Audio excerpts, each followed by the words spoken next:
towards educating a child comes from the federal taxpayer. That's only 10%. 90% comes from state and local government.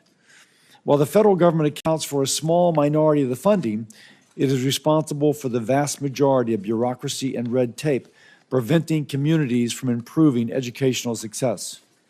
I'm hearing from schools across the country that they have stopped going after federal competitive grant funding because it is not worth the hoops and red tape the Department of Education has placed on those dollars. If schools are not eager to apply for competitive grants to improve operations, something is wrong and something should change. It's not only the K through 12 system failing students. Colleges and universities are not preparing students to succeed in the modern workforce. The cost of higher education are quickly outpacing the value of the degree students receive. According to a nonpartisan analysis, 23% of bachelor's degree programs and 43% of master's degrees have a negative return on investment.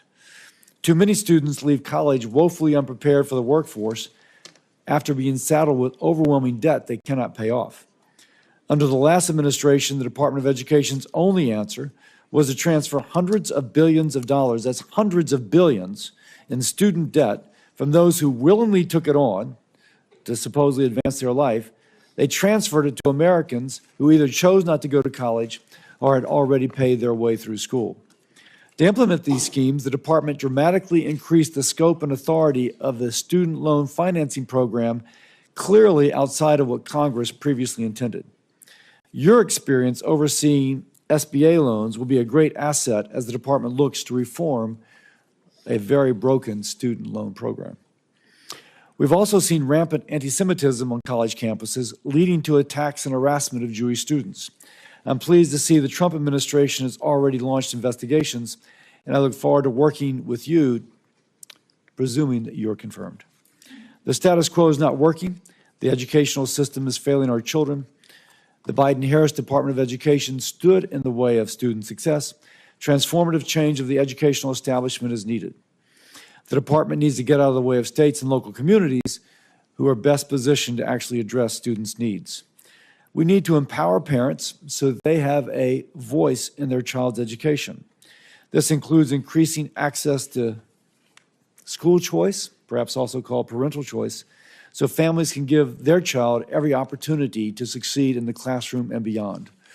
With President Trump in office and Ms. McMahon's leadership, we have a real opportunity to accomplish this. Thank you again, Ms. McMahon, for coming before this committee and continuing the discussion on how we can work together to improve student success and get our education system back on track. And with that, I yield to Senator Sanders, the ranking member. Thank you very much, Mr. Chairman. Mrs. McMahon, nice to see you again. Let me begin by thanking teachers all over this country. This is a very difficult time to be a teacher.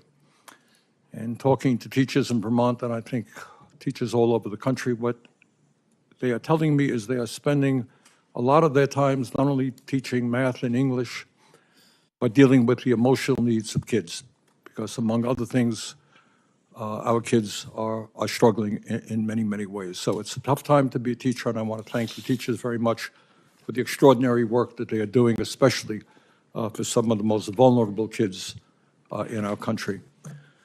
You know, way back in 1863, as we recall from our history books, Abraham Lincoln was in Gettysburg.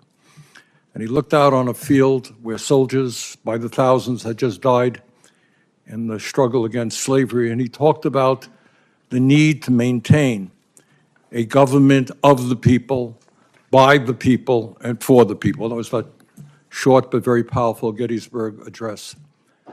And I think in this country today there is a growing fear that instead of having a government of the people, by the people, and for the people, we are looking at a government of billionaires, by billionaires, and for billionaires, whose job is not to improve life for ordinary people, but to make the people on top even wealthier. So in the midst of massive income and wealth inequality, where 3 people own more wealth than the bottom half of American society, the Republicans in the House yesterday introduced a budget resolution that would provide massive tax breaks to the people on top, and they would pay for those tax breaks for billionaires by cutting Medicaid, education, and programs that working families throughout this country desperately need. That is exactly the wrong thing to do. At a time when millions and millions of working families are struggling, our job is to protect those families and not worry about the billionaires who have never had it so good. But it's not just cuts in Medicaid, as devastating as that would be. We're looking at, if the Republicans get their way, massive cuts to education. And I should also say that the people who are trying to privatize Social Security, privatize Medicare, privatize Medicaid, privatize the Veterans Administration are precisely the same people who are trying to privatize public education in America. We must not allow that to happen. In America, we must not allow our educational system to become a two-tier system, a system which says that if you have the money, you're going to get help from the federal government, you're going to get a voucher to send your kid to a school that may cost $50,000, $60,000 a year, while the public schools will end up being segregated not just by race, but by class. Most families in America do not have $40,000, $50,000, $60,000 a year to send their kids to private schools, and it's absurd to provide public money to make that possible. Our job is not to take away money from public schools to give it to private schools. It is to strengthen public education in America. Further, President Trump has talked about abolishing the Department of Education. Yes, I think everybody on this committee wants to see us go after waste and bureaucracy in every agency of government. But what we must understand is that when we talk about the Department of Education, they are providing vital resources for 26 million children in this country who live in high poverty school districts. Is it the responsibility of the federal government to say that every kid in America, whether you're poor, middle class, rich, gets a quality education? It is. And that is what a lot of what the Department of Education does. Department of Education provides millions of public school students who have disabilities, emotional problems, physical problems, provides them with help.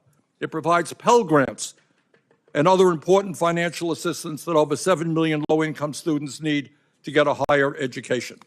So the goal is not to abolish the Department of Education, it is to make it more effective and to make sure that it addresses the educational needs in this country.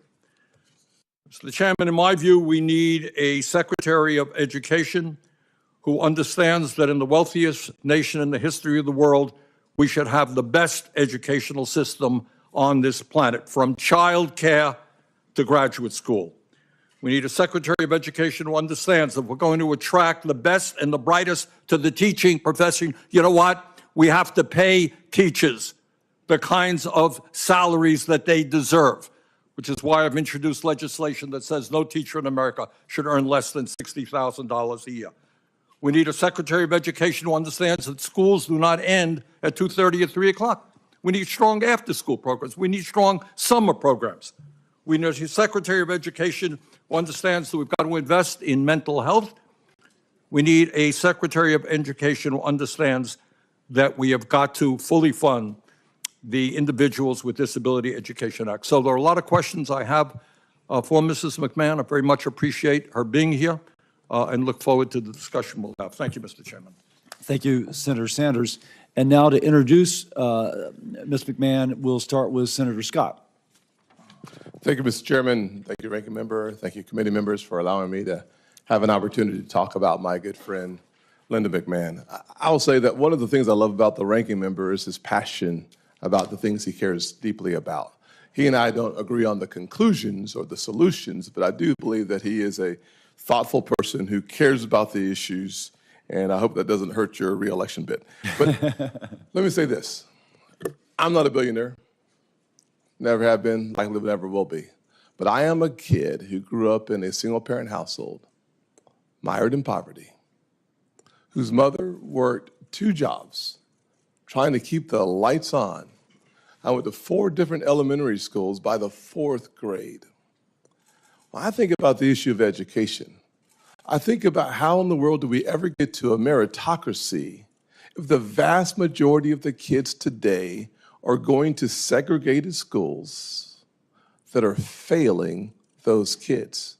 13 schools in Maryland where the average kid, 99% of the kids cannot perform at grade level. I think about Chicago on the south side where I spent a lot of time, where 95% of the kids cannot perform at grade level. I think about Charleston, South Carolina, my hometown, where 60+% of African American males don't go to college. I think about the quagmire pit of failure that is consistently the case in inner city schools across America.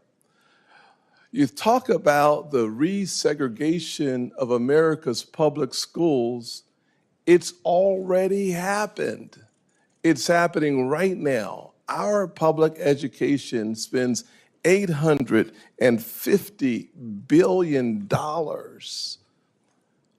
to disappoint families, millions of families across this country. 10% of the resources come from the federal government, and yet 80 to 90% of all the rules that suppress performance come from Washington.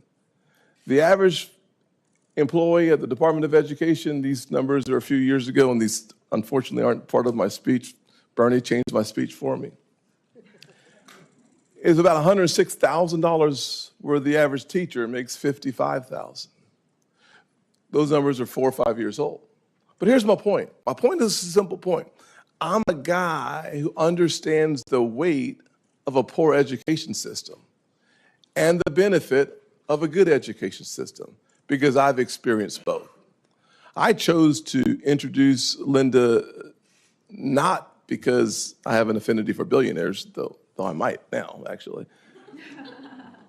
because I have a passion for quality that changes the trajectory of poor kids' lives permanently. I can't think of a more important civil rights issue today than public education and the education of our kids.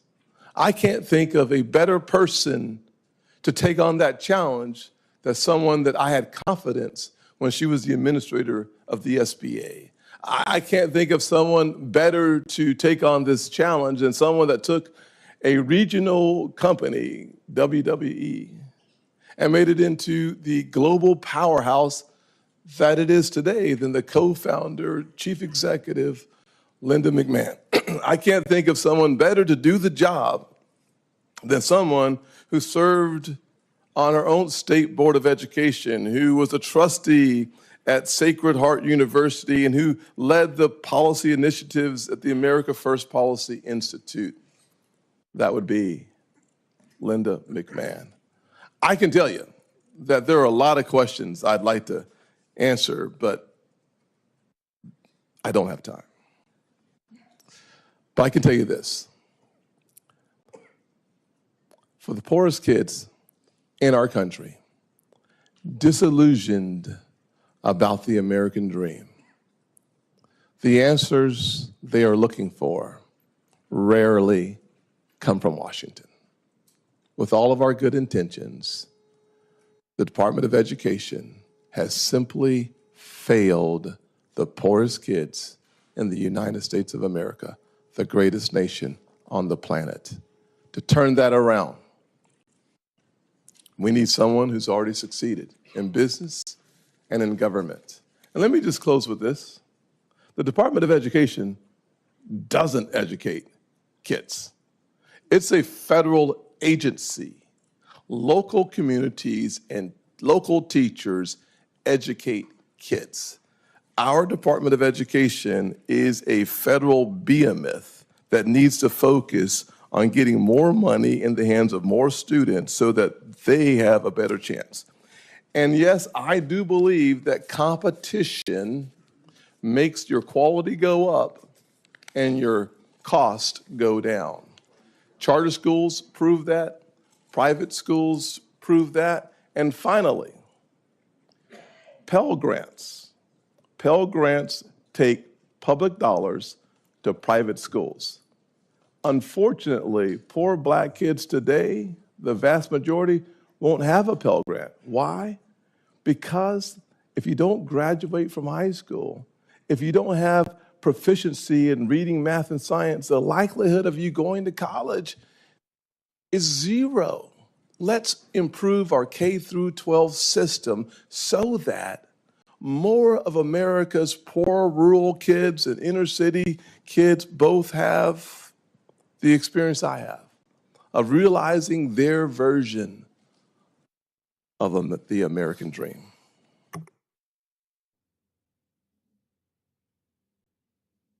Thank you, Senator Scott. Very powerful. Senator Britt. Well, that was amazing. Thank you. My colleague nailed it. Chair Cassidy, Ranking Member Sanders, and members of this committee, I am honored to join you today to introduce President Trump's nominee for Secretary of Education, my friend, Linda McMahon. It is clear that our current education system isn't working. We have the status quo, and that's actually failing our kids. As you mentioned, Mr. Chairman, the latest NAEP scores show that students' reading and math scores are down in almost every single state, to the point where only 30% of 8th graders are meeting reading proficiency levels. The status quo in education just hasn't failed students. It's failed parents, just like me. And very respectfully, Mr. Ranking Member, the America that you just described, the one that you're fearful will be created, it already exists. Our students deserve better. Our parents deserve better. We have to do something different in order to achieve a different result. For far too long, the Department of Education has catered to far-left bureaucrats at the expense of moms and dads. It has pushed for school closures, removed parental rights from the equation, promoted radical ideologies in the classroom, and supported allowing men and boys to play in women and girls' sports. Enough is enough. We need a change agent at the Department of Education, and that change agent is Linda McMahon. She is the perfect antidote to what is wrong with education in this country. Linda has an immensely successful track record as a business executive, as a leader of a government agency, and at the America First policy, as an America First policy advocate. She is not just an overwhelmingly qualified nominee for Secretary of Education, but a nominee who can make a real difference at the department that sorely needs it. She's also a grandmother of 6, with a personal stake in the quality of our education system. She understands how important it is that our kids learn what they're supposed to, and how important it is for parents to be empowered. I'm right there with her. And that's not the only mission that Linda will pursue at the Secretary of Education as a secretary. Attending a 4-year college or university is the right path for many Americans, but it's not the only one available to graduating high schoolers. And Linda will ensure that students know that. Linda led efforts to empower the American worker at AFPI, and I am confident that she will make aligning our education system and our workforce systems a priority at the Department of Education. That means strengthening 21st century skills training and job preparedness, bridging the gap between technical school programs and industries, and expanding apprenticeships and credentialing programs. Linda McMahon is someone who knows how to reform our education system so it actually prepares our kids for the future, while also empowering parents to make decisions that affect their children's lives. She has the experience as an executive. She already demonstrated her immense ability to get the government out of the way as head of the Small Business Administration. And she knows both K-12 and higher education, as my distinguished colleague, Senator Scott, said, in serving on the Connecticut State Board of Education and the Sacred Heart University Board. She was on that since 2004. Her confirmation as Secretary of Education will be a monumental step towards preserving the American dream and making a bright future possible for the next generation of Americans. Let's put parents in the driver's seat. Let's return to the fundamentals of the classroom learning and teach kids the skills they need to actually achieve their goals. Let's put education in the hands of states, not unaccountable federal bureaucrats. And for our kids' sake, let's confirm my friend, Linda McMahon. Thank you, Mr. Chairman. Thank you, Senator Britt. Ms. McMahon, now for your opening statement, and you're welcome to introduce your guest. Thank you very much, Chairman Cassidy.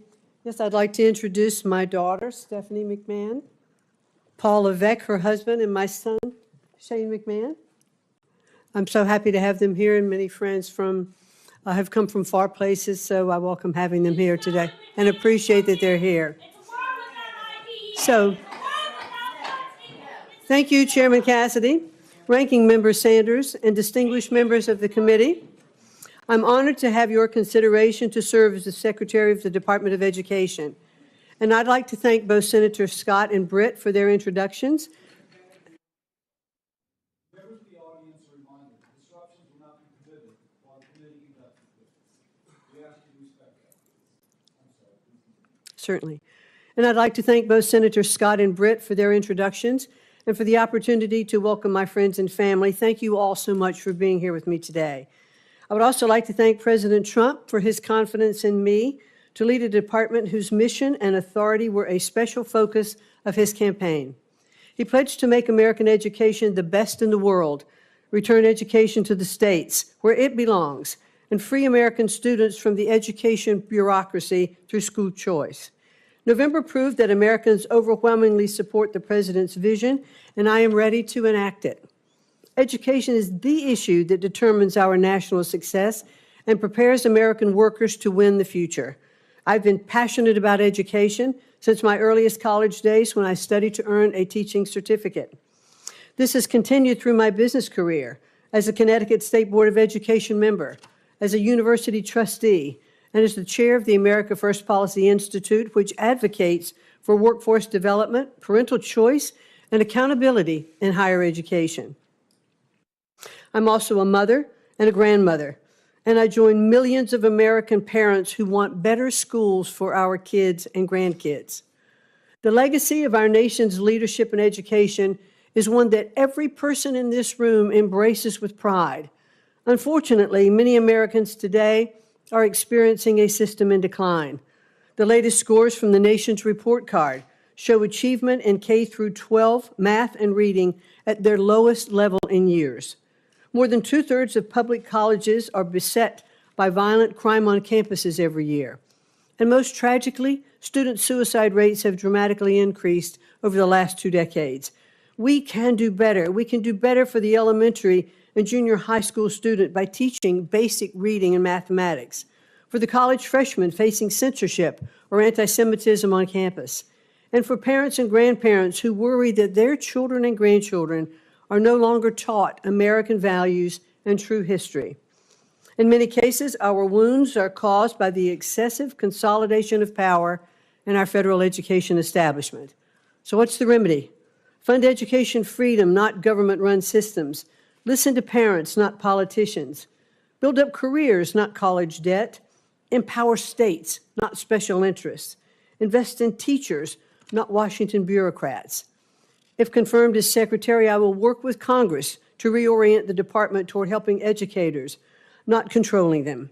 My experience as a business owner and leader of the Small Business Administration, as a public servant in the state of Connecticut, and more than a decade of service as a college trustee has taught me to put parents, teachers, and students, not bureaucracy, first.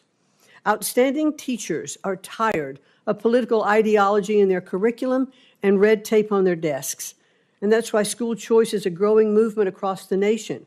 It offers teachers and parents an alternative to classrooms that are micromanaged from Washington, D.C. We should also emphasize career-focused education, especially in cutting-edge STEM fields, where American companies need high-skill employees. Our workers deserve more post-secondary pathways, career-aligned programs, apprenticeships, and on-the-job learning, and jobs in tech, skill trades, and healthcare for non-college degree holders. Those who do attend college deserve transparent costs and courses of study aligned to workforce demand. The United States is the world leader by far in emerging technologies like AI and blockchain, and we need to invest in American students who want to become tech pioneers. We should encourage innovative new institutions, develop smart accountability systems, and tear down barriers to entry so that students have real choice and universities are not saddling future families with unsurmountable debt. We must protect all students from discrimination and harassment. And if I am confirmed, the department will not stand idly by while Jewish students are attacked and discriminated against. It will stop forcing schools to let boys and men into female sports and spaces. And it will protect the rights of parents to direct the moral education of their children. The opportunity before us these next 4 years is momentous. I look forward to working with the committee, our nation's parents, teachers, and students, and education leaders from all political perspectives to build a better future for every American learner. Thank you so much for the opportunity to speak with you today, and I look forward to your questions. Thank you very much. I shall begin. Everybody's rightly focused on the fact that we have a problem with reading scores, and they've been anchored where they are for quite some time, with an incredibly high percentage of children not reading at grade level. And the old kind of truism that kids learn to read by grade 3 or 4 and they read to learn thereafter. But they're not learning to read by grade 3 or 4. So that said, dyslexia, according to NIH kind of reviewed literature, affects 20% of our population. Those 20% learn to read differently, and if their differences are not acknowledged, then they will be among those, almost an anchor holding reading scores down. Now, it would just intuitively make sense to diagnose the child with dyslexia as early as possible. Most states do not screen. That said, you can see where I'm going with my own thoughts. But what would be your approach to addressing the issue of dyslexia, which is frankly ignored, not in a state like New Hampshire, where Governor Hassan actually put in such programs, but in other states? What would be your approach to make sure that the child who's dyslexic is diagnosed at an early stage and receives the intervention that she or he would need to receive? Well, thank you very much, Chairman Cassidy, and I know this is a very sensitive subject for you, since I believe it is your son that does have dyslexia, as you and I discussed when I visited with you in your office. My daughter, but that's I'm sorry, it's your daughter. But I certainly very much would like to be sure that we are looking to diagnose issues like dyslexia early, because we have found that it can be turned around. So I'd like to work with you and understand how we could have better approach for that in our school systems. You had mentioned that you would not tolerate the anti-Semitism that has been on the rise. What steps would you take to make sure the backlog of anti-Semitism cases at the Office of Civil Rights is processed and those responsible for illegal discrimination held accountable? Senator Kennedy, Cassidy, I think that by far what we saw happening on our campuses was absolutely deplorable. Kids locked in libraries, afraid to come out. Now, I believe in freedom of speech on campus, open debate, and we should encourage that. But we cannot allow violence happening on our campuses. That puts all students in an unsafe place. And if I were confirmed as the Secretary of Education, I would want to make sure that the presidents of those universities and those colleges are taking very strong measures not to allow those to happen. They can call in the police, they can do whatever they need to do, set standards, and to make sure those standards are upheld. We cannot allow that kind of violence to take place on our college campuses. Now, there's a current backlog in the Office of Civil Rights within the Department of Education to address this. Do you have any specific plans about how you could help them address that backlog? Well, I'd like very much to be confirmed and to be able to get into the department and understand that backlog, to talk to those lawyers who were there, and let's focus on what we need to do to clear out that backlog, and I look forward to doing that. President Trump is reportedly drafting an executive order requiring the Secretary of Education to develop a plan for downsizing the Department of Education and working with Congress to eliminate entirely. Yes or no, do you agree that since the department was created by Congress, it would need an act of Congress to actually close the Department of Education? And certainly President Trump understands that we'll be working with Congress. We'd like to do this right. We'd like to make sure that we are presenting a plan that I think our senators could get on board with and our Congress could get on board with that would have a better functioning Department of Education, but certainly does require congressional action. Okay. In terms of the plans to downsize, what would be the components of that plan that would not require congressional approval? Well, I do believe, Senator, that there are departments of education that are established by statute, and those particular departments we'd have to pay particular attention to. But long before there was a Department of Education, we fulfilled the programs of our educational system. Are there other areas, other agencies where parts of the Department of Education could better serve our students and our parents on a local level? And I am really all for the President's mission, which is to return education to the states. I believe, as he does, that the best education is closest to the child and not certainly from Washington, D.C. If the department is downsized, would the states and localities still receive the federal funding which they currently receive? Yes. Okay. With It that, is not the President's goal to defund the programs. It is only to have it operate more efficiently. With that, I yield to Senator Sanders. Thank you, Mr. Chairman. When we talk about education, kind of we're looking at it in a vacuum. We're talking about the struggles that low-income kids are having, and that's true.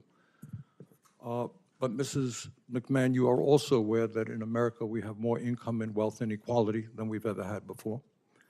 You are aware that we have the highest rate of childhood poverty of almost any major country on earth. You are aware, I suspect, that teachers are dealing with kids who are literally homeless, kids who come from dysfunctional families where there is violence.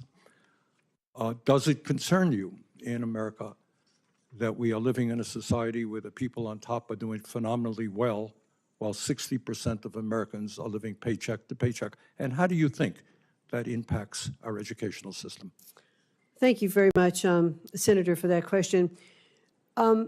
First of all, let me say that I believe that teaching is one of the most noble professions that we have in our country, and we have so many good, dedicated teachers to help our students. I do think that we are trapping students often in low-performing schools, and that's why the President has such a strong policy towards school choice. But you will agree, I don't mean to interrupt you, but you will agree that you can't just look at education. The truth is that middle class, upper middle class public schools in America generally do pretty well. But if you are homeless, if you were a homeless person and you had kids, the odds of your kids doing pretty well, and I'm just asking you, what do you think about the massive level of income and wealth inequality, the fact that we have the highest rate of childhood poverty? Is that something you think you might want to pay attention to? Well, certainly, Senator, I do believe that we want to make sure that every child in our country has the opportunity to have equal access to a quality education.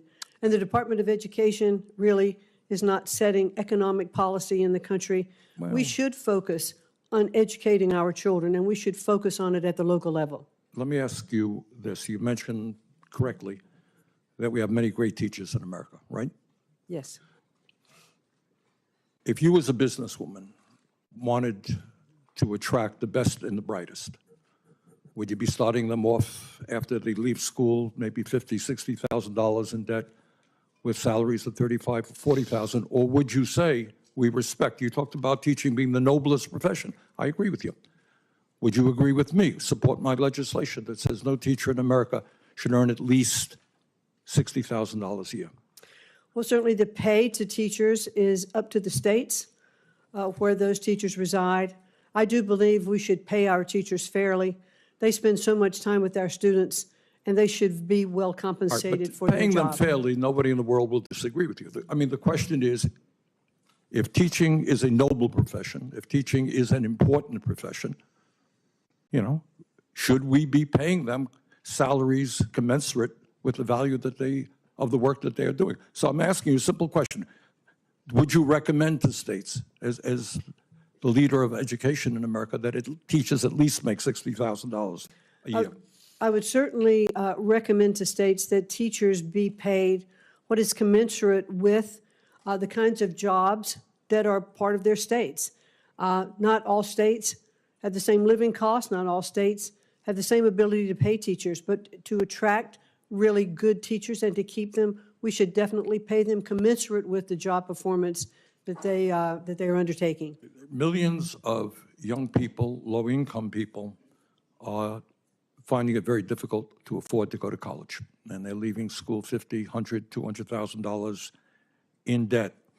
Pell Grant program provides assistance to over 7 million low-income young people in this country. Can you guarantee to us, if you are made a Secretary of Education, that no student in America will lose their Pell Grant as the department is dismantled? Certainly, the defunding is not the goal here. The continuation of Pell Grants, I'd actually even like to see an expansion of Pell Grants. I'd like to see short-term certificates for Pell Grants for students who aren't going on to four-year universities, who could have the opportunity to use Pell Grants for skill-based learning. All right, so what I'm hearing you say is Pell Grant program will continue under your administration. Yes. Okay.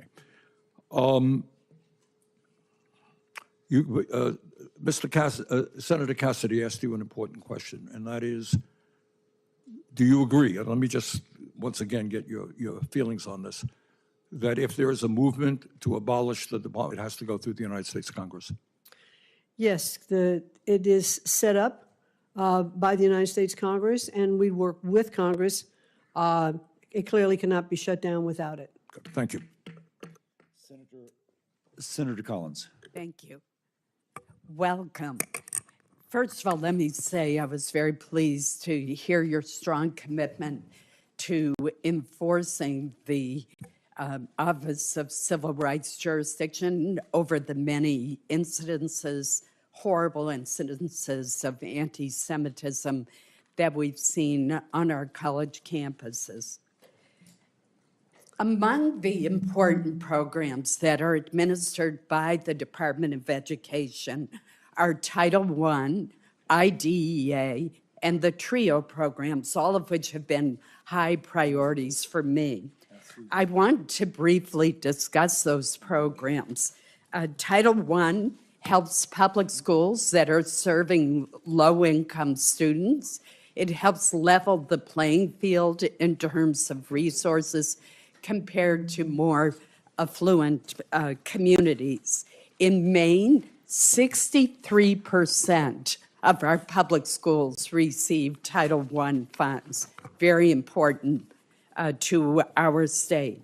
Second, IDEA, the Disabilities in Education Act, which helps children with special needs. Maine receives more than $65 million to support K through 12 students with special education needs. I would note that that falls far short of the 40% that was promised when the legislation was passed in the 1970s. TRIO programs, which we've discussed, have changed the lives of countless first-generation students who are going to college and come from families with no experience with higher education. I've seen so many success stories as a result of TRIO. So my question for you is, how do we maintain the administration and oversight of these programs if we abolish or substantially reorganize the Department of Education? Thank you, Senator Collins, and I know how passionate you are about these issues, and I enjoyed meeting with you in your office and talking about these various things, especially I think the TRIO program, which we both agreed was just hit a terrible blow just by regulation when some of the students who were applying, their Their applications were rejected simply because of spacing on a form. Right. And that kind of regulatory control just cannot stand. That is just impossible. The Title I programs that you've been discussed will continue to be appropriated through Congress. Today, they go directly to the State Department of Education and then are distributed to the districts. We're not looking to defund or reduce any of those amounts. IDEA is the same, but might it be better served in a different agency? I'm not sure. It started at HEW, and the concerns for disabilities and health issues with students may very well rest better within an agency that has more oversight of all of those.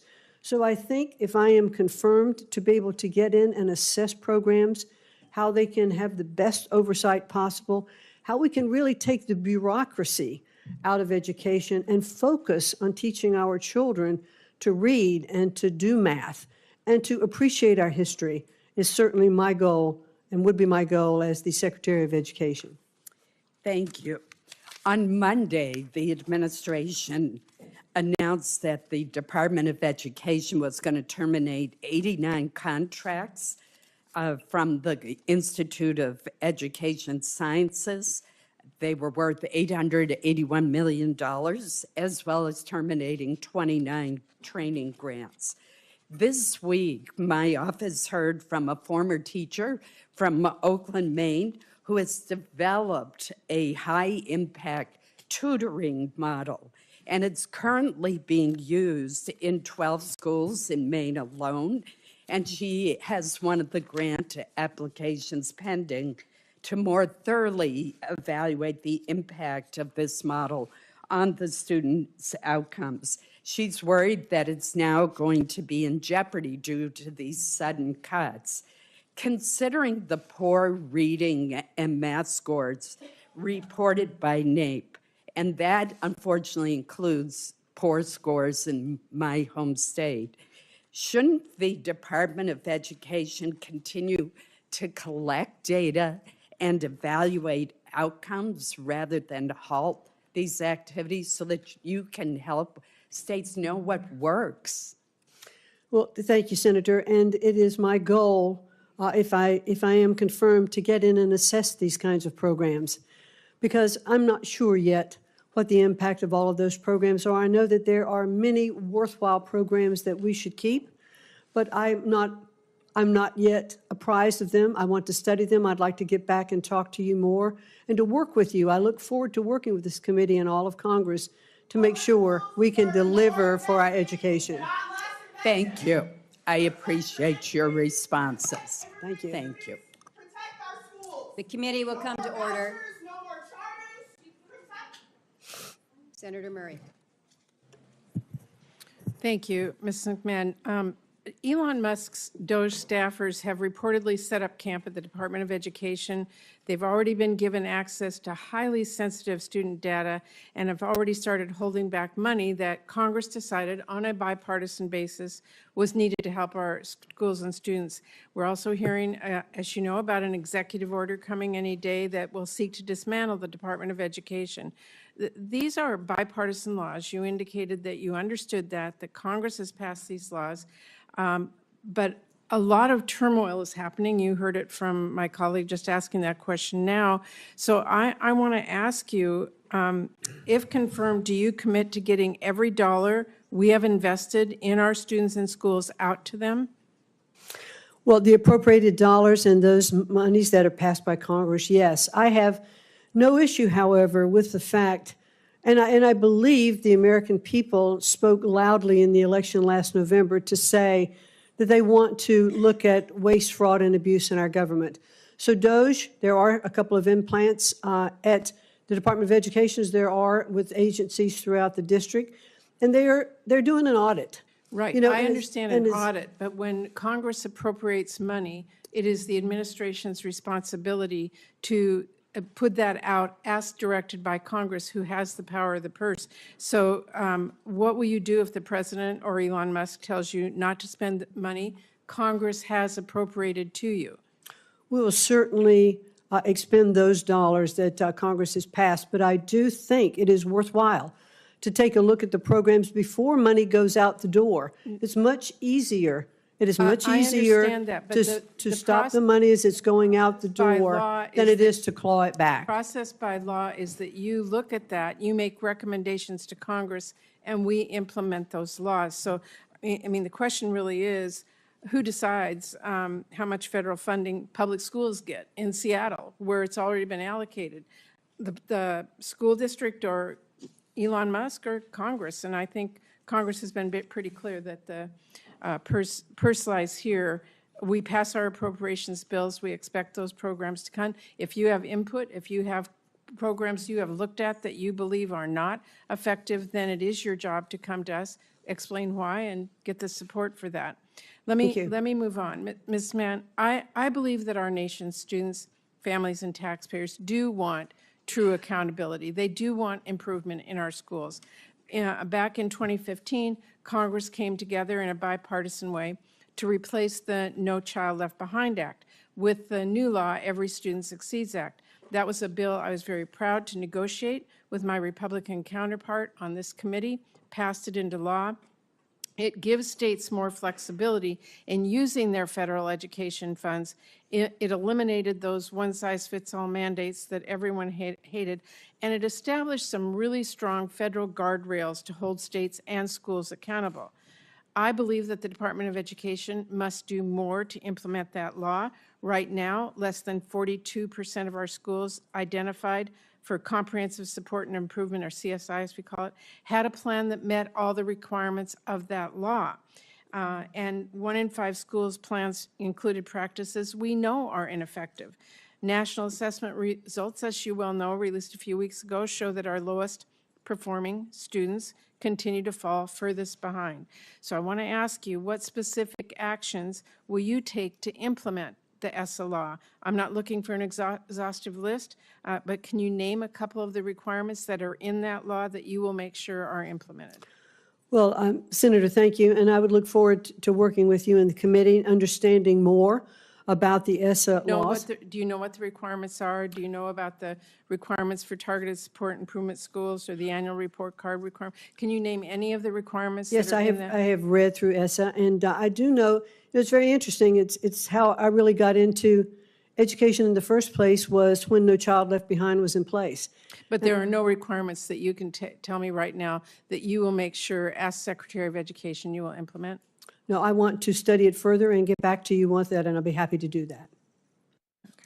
Well, let me ask one last question. As I mentioned, DOE staff have been given access in the Department of Education to personal information of students and families, like their social security numbers and their driver's license numbers and their date of birth, what college they're enrolled in.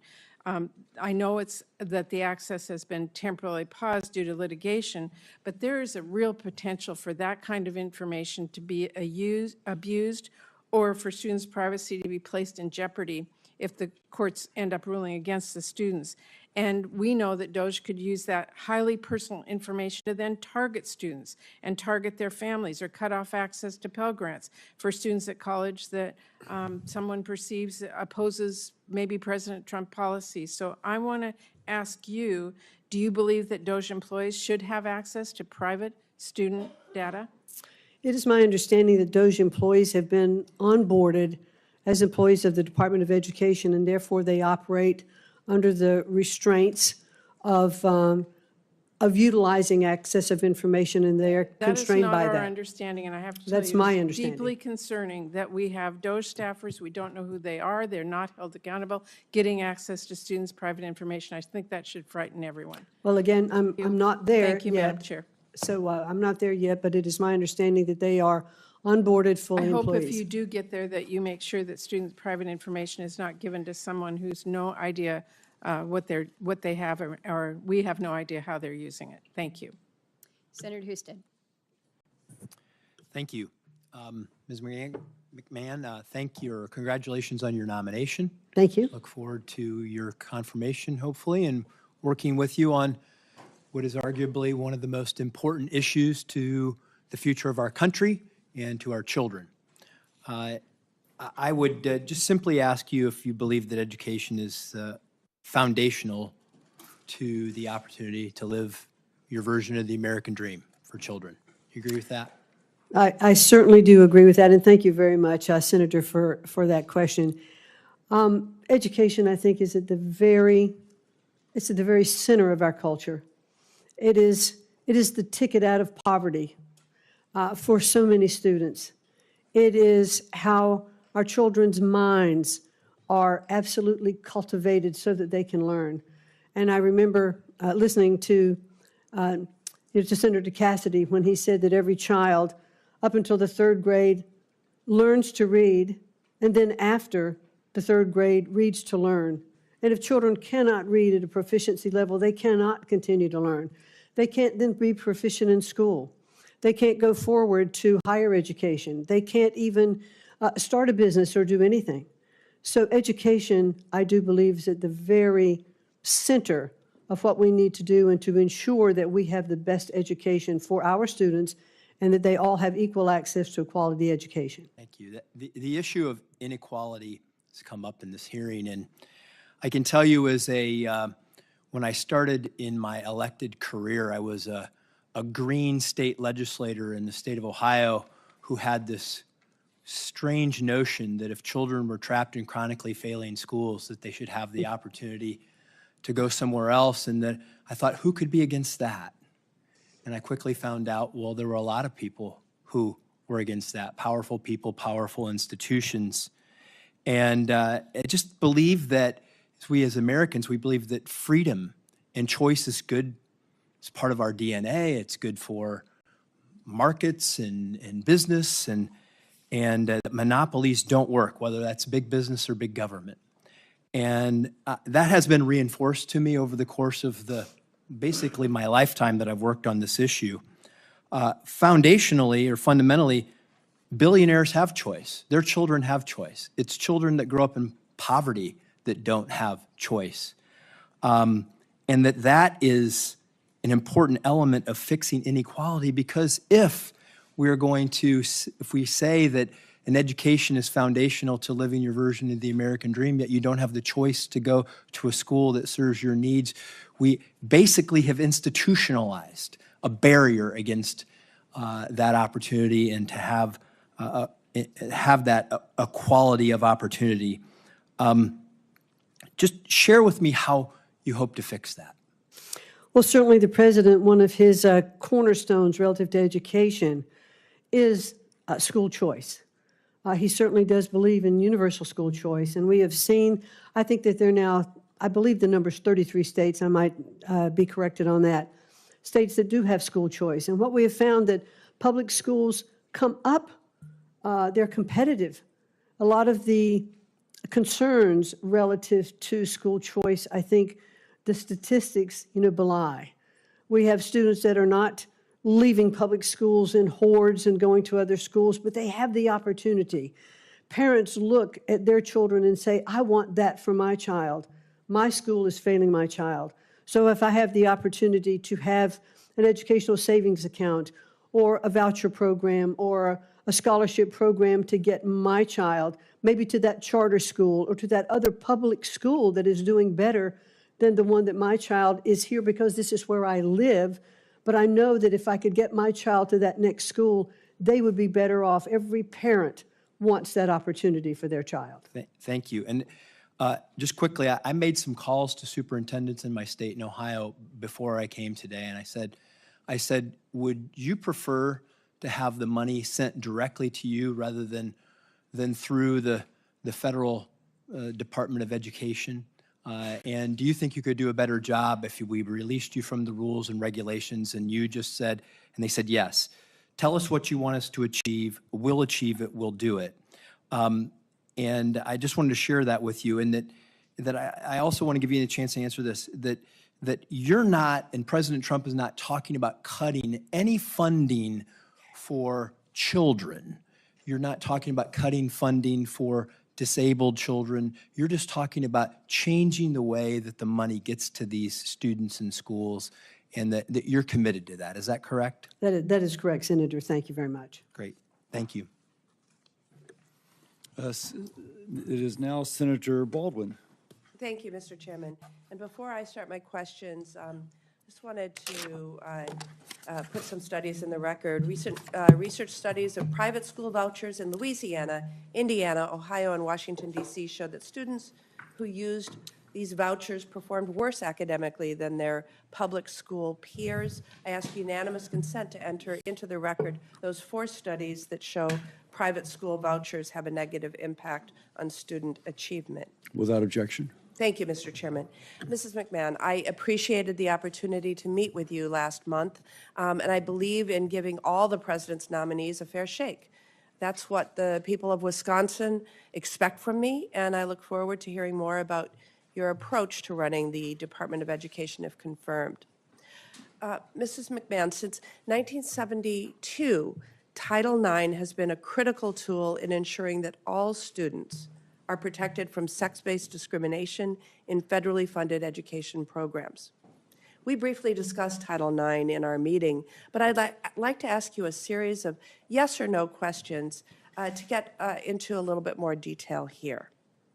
So yes or no, do you believe that Title IX should be enforced to protect students from sexual harassment and sexual assault? Yes, I do. Do you believe that sexual harassment that is severe should be prohibited under Title IX? I think sexual harassment should be prohibited in any case. Thank you. Do you believe that sexual harassment that is pervasive should be prohibited by Title IX? Yes. Do you believe that harassment that is either severe or pervasive should be prohibited under Title IX? I don't believe there should be any acceptance of sexual harassment, Senator. Great. Because I'm glad you actually agree with President Trump's efforts during his first term to narrow what qualifies as sexual harassment under Title IX. His guidance said that sexual harassment had to be severe and pervasive. And I hope that you will take your position and press for that to be the law. But right now, the Title IX is limited to sexual harassment that is severe and pervasive, not severe or pervasive. Yes or no, if an assault occurs between 2 students, but it happens off campus, do you think the school should have the ability to investigate that matter? I think the school should investigate that matter, and I believe under the regulations today, and I could be corrected on that, that they are obligated to investigate. Okay, and do you believe that the school then, after investigation, should have the ability to take actions regarding an incident that occurs off campus? Yes, I think the school should be required to take those actions and to investigate and to notify the parties that are involved, and that so that both sides of the equation can have due process. I appreciate your answer. It is not entirely clear at this matter, at this time, that the incidents would not only be investigated, but adjudicated as to the school's adjudication rules. And the problem with that, as I'm sure you're well aware, is that you would have the potential of a victim of sexual assault facing the potential of attending class with their perpetrator. You know, despite how much this administration likes to talk about protecting women and girls, the actions have not matched the rhetoric. And so I think instead of actually protecting women and girls, this administration is not making school a safer place for anyone, while using this topic as a way to fearmonger and demonize others. Mrs. McMahon, you have been named in a lawsuit which alleges that you and your husband allowed for systemic and pervasive abuse of underage children to persist in your business for years. It is an ongoing lawsuit, and it alleges that you rehired a known sexual predator and you felt it was sufficient to simply direct him to steer clear of children. If confirmed, you will be responsible with overseeing the Department of Education Office of Civil Rights, charged with ensuring equal access to education through vigorous enforcement of civil rights laws. I am so concerned about whether sexual assault survivors on campus can trust you to support them. Thank you, Senator. They certainly can trust me to support them. I have a granddaughter that is now in college. I have 2 grandsons who are in college. And I have a deep commitment of understanding of how I would feel if any of them were involved in sexual harassment or accused of sexual harassment. You have my absolute commitment that I will uphold and protect those investigations to make sure that those students are treated fairly on both sides. Mrs. McMahon, we met shortly after a shooting at... You're a minute over. Oh, I will submit this question for the record. Thank you. Thank you, Senator. Senator Tuberville. Thank you, Chairman. Ms. McMahon, thank you for being here today, and thanks for wanting to take on this monumental task. You know, I'm a football coach. I'm not a lawyer. I'm not a business guy. I taught high school and worked my way up for 40 years. This country gives you one thing, and it's what I taught my kids when I coached. This country doesn't owe you anything but an opportunity. And that's the reason this country is the greatest country on the face of the earth. Now, when you lose that opportunity, and I've lost many times, I've got my tail back up and gone again. But that's where you learn it, through education. I've been to every state in this country recruiting, going through high schools except for Alaska in my 40 years. In my 40 years of coaching and going into high school, there's not been a bigger disappointment than our education system. I've seen it decline for 40 years. It's gotten worse. You're going to have the task of trying to bring it back. It's going to be hard to do because you're going to be fought from every side. This is not Democrat, Republican, black, white. It's not. It's an American problem. I've spent tens of thousands of dollars of my budget when I coach and bringing kids in. After I tested them, they couldn't read past the 6th grade and reading level, but they had 3.5 GPAs when they came to my university. We're failing. It is a disaster. If you can't read, you can't learn. And that's one of the first things that we got to get back to, is teaching our kids to read. We got a lot of teachers that don't teach reading like you and I learned. It's different. We have all this nonsensical teaching of what we call Common Core of math. I still ain't figured that out. But thanks for wanting to take this on, because there's a lot of obstacles going to be in your way. And so don't be afraid to make changes. We've had a K through 12 system for years. It's a failure. It is an absolute failure. Let's teach our kids. That's the only chance they got to survive in this world, which is going to be very, very competitive. Now, we have things that get in our way. And what's deterring our kids nowadays? That thing right there. I had problems coaching with it. Enemy number one when I told them, put that damn phone up. Don't bring it to my dressing room, because I want you to listen and learn, not be on there listening to music and reading the nonsense you see on there. So you got a lot of obstacles. The one thing I think we need to do is just look at K through 12 and what do we do? How do we get better? I'm all for workforce development in the last 2 years of high school, teaching kids to learn to use their hands. And what's your thoughts on that, about work in high school? I'm not talking about past high, I'm talking about the last couple of years. Well, thank you, Senator. I think when you and I met in your office, and I appreciated that time, I discussed with you that I probably dated myself by saying that when I was in high school, in your senior year in high school, you could take a vocational program, which meant that you went to school the first part of the day. The second part of the day, you could have a job. You could be learning a skill or a trade, and those credits would count towards your education.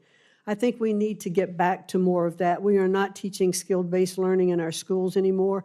And I think we have to look at our entire education system and say, you know, four-year college is not for everyone. For those particular jobs that require, you know, doctors, lawyers, engineers, that require 4 years, then I think Ms. McMahon, please suspend. The committee will come to order. Capitol Police are asked to remove the individual from the room. I don't think she knows how to read or Again, listen. members of the audience are reminded that disruptions will not be permitted while the committee conducts its business. With that, Ms. McMahon, please resume. Thank you. So I think we do have to get back to teaching basics, in school K through 12, but to continue on to what we were talking about, but we don't have enough skill-based learning. We don't have enough internships or apprenticeship programs. I'd also like to see, more dual credits in our high schools, our junior and senior years, that would count towards community colleges or other institutes that would get students through college faster if, in fact, that is the plan that they are going to take. So we have so much that we can do to help our students get prepared to have a good income and a good livelihood. And if they can graduate from high school with some skill-based already, they can even start a business of their own. They can decide at that particular point, I want to put more money towards my own education, but in the meantime, I am prepared to make a living. But I think we have to look at education and say our vocational and skill-based training is not a default education. It can be something, it can be front and center so that students who are inclined to go in that direction actually should be encouraged to do that. It's not one size fits all. I would hope, too, that you would look, my time's almost up, would look at the number of teachers we have now as compared to administrators. We need Yes. teachers. We don't need people up sitting in the office with their feet propped up. We need people in the classroom teaching these kids, hold them accountable, and put more money in the teachers and less money in administrators. I think we'd be a heck of a lot better off. Thank you. Thank you very much. Thank you. And I'll note for the record that many of the losses Coach Tuberville suffered were at the hands of LSU. But Senator Murphy. Thank you very much, Mr. Chairman. Ms. McMahon, good to see you. You and I have spent a lot of time over the years, and I appreciate your willingness to sit before the committee and answer some really important questions. I want to talk to you about an executive order that the Trump administration issued that commands agencies, including the Department of Education, to eliminate grants to organizations and entities that support DEI programs and activities. As you know, this has a lot of schools all across the country scrambling because they have no idea what that means. They don't know because the order doesn't define DEI as to whether they are in compliance or out of compliance and whether they are going to have their federal grants compromised. How does a school know whether it's running a DEI program or not? Well, certainly, and thank you, Senator, and it is good to see you again outside of the state of Connecticut, where we run into each other. DEI, I think, has been, it's a program that's tough. It was put in place ostensibly for more diversity, for equity and inclusion, and I think what we're seeing is that it's having an opposite effect. We are getting back to more segregating of our schools instead of having more inclusion in our schools. When there are DEI programs that say that Black students need separate graduation ceremonies or Hispanics need separate ceremonies, we are not achieving what we wanted to achieve with inclusion. Let me give you an example then. So this order applies to Department of Defense schools, and those schools have canceled all programming around Black History Month. So if a school in Connecticut celebrates Martin Luther King Day and has a series of events and programming teaching about Black history, are they in violation of a policy that says schools should stop running DEI programs? Not in my view. That is clearly not the case. That celebration of Martin Luther King Day and Black History Month should be celebrated throughout all of our schools. I believe that Martin Luther King was one of the strongest proponents of making sure that we look at all of our populations when he said that, he would hope that his children wouldn't be judged by the color of their skin, but the content of their character. And I think that is the fundamental basis that we should celebrate Black History Month. West Point has closed down all ethnic clubs, so the Society of Black Engineers no longer can meet because they believe that to be in compliance with this order, they cannot have groups structured around ethnic or racial affiliations. Would schools, would public schools be in violation of this order? Would they risk funding if they had clubs that students could belong to based on their racial or ethnic identity?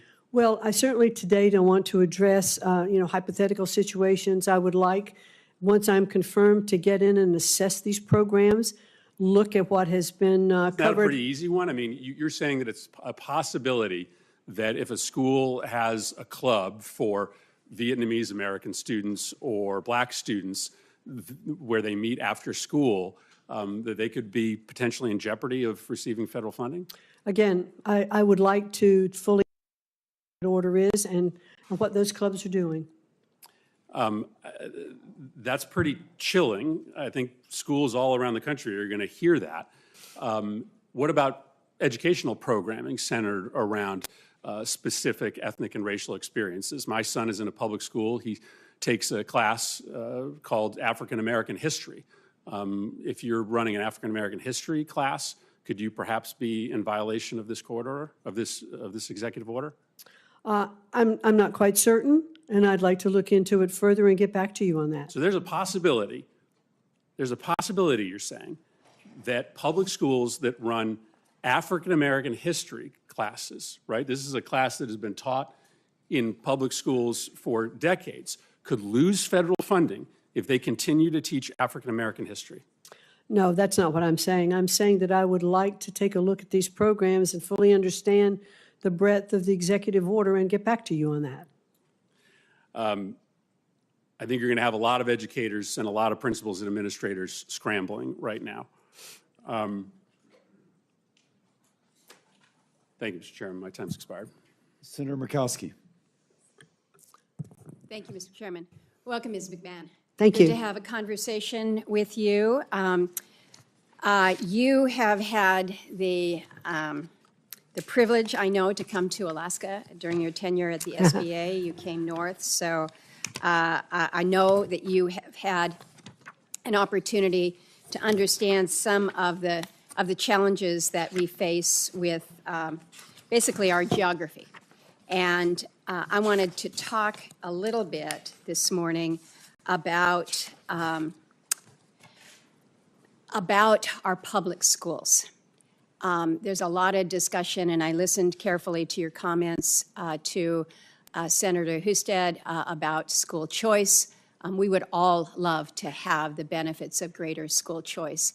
In the Anchorage public school system, my sons were able to attend a magnet school that was focused on an immersion program for Spanish-speaking immersion program. It was a great program for them. I go to the vast majority of my communities across the state, and there is no choice. It is a small village. It may have 500 people, it may have 1,000 people, but you have one school. And it's not as if there is an opportunity to go to another school because 82% of these communities are not connected by a road. So if you wanted to go to another school, you would have to figure out how you fly to another village, another population center. So for me, investment in our public education system is really what I have been focused on. I had an opportunity to speak before our Alaska Association of School Boards just recently and received a standing ovation when I said public funds for public schools. Pretty simple.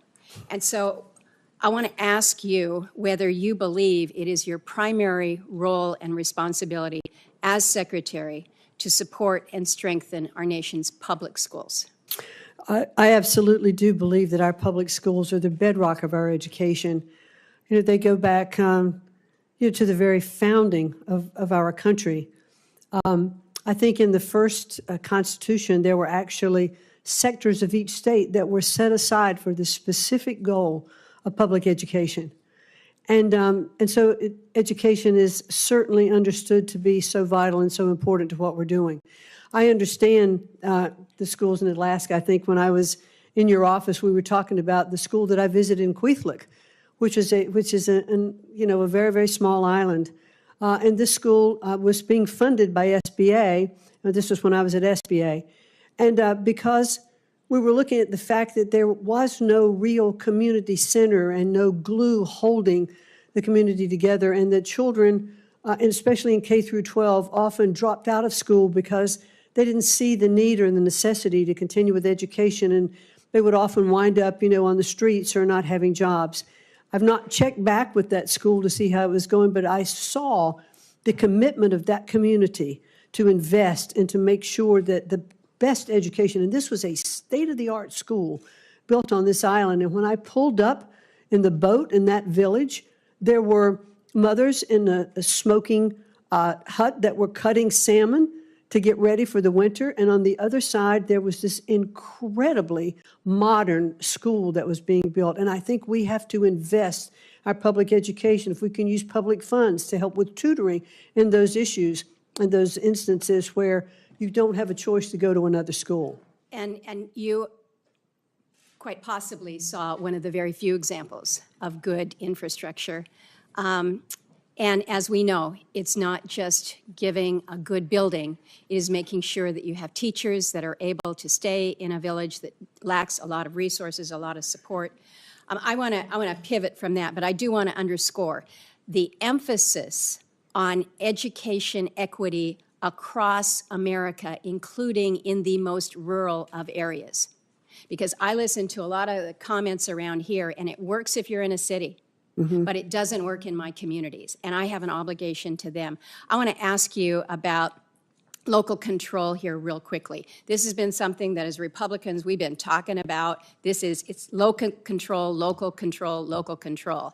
And we've got a lot of folks that are suggesting that now the public school curriculum should not include lessons in diversity, equity, and inclusion. Want to focus on other things. I understand that. But we have ESSA, the Elementary Secondary Education Act. We included a number of provisions that were very, very specific in prohibiting any federal employee from mandating, directing, or controlling a state's school districts or schools' instructional content, academic standards and assessments, curricula, or program of instruction. So you may be in a situation where, as secretary, you may not condition the award of a grant on a school agreeing not to teach DEI subjects. You may be in a position where you can't mandate that they teach the principles of the U.S. Constitution. You may be in a position where you are not able to prohibit teachers from discussing LGBTQ issues with students. ESSA is very clear, and again, it was something that we wanted to promote as Republicans with a focus on local control. So how do you balance what you have shared here before the committee with the requirements of the law that says the federal government is not the school board here, if you will, for our nation's schools?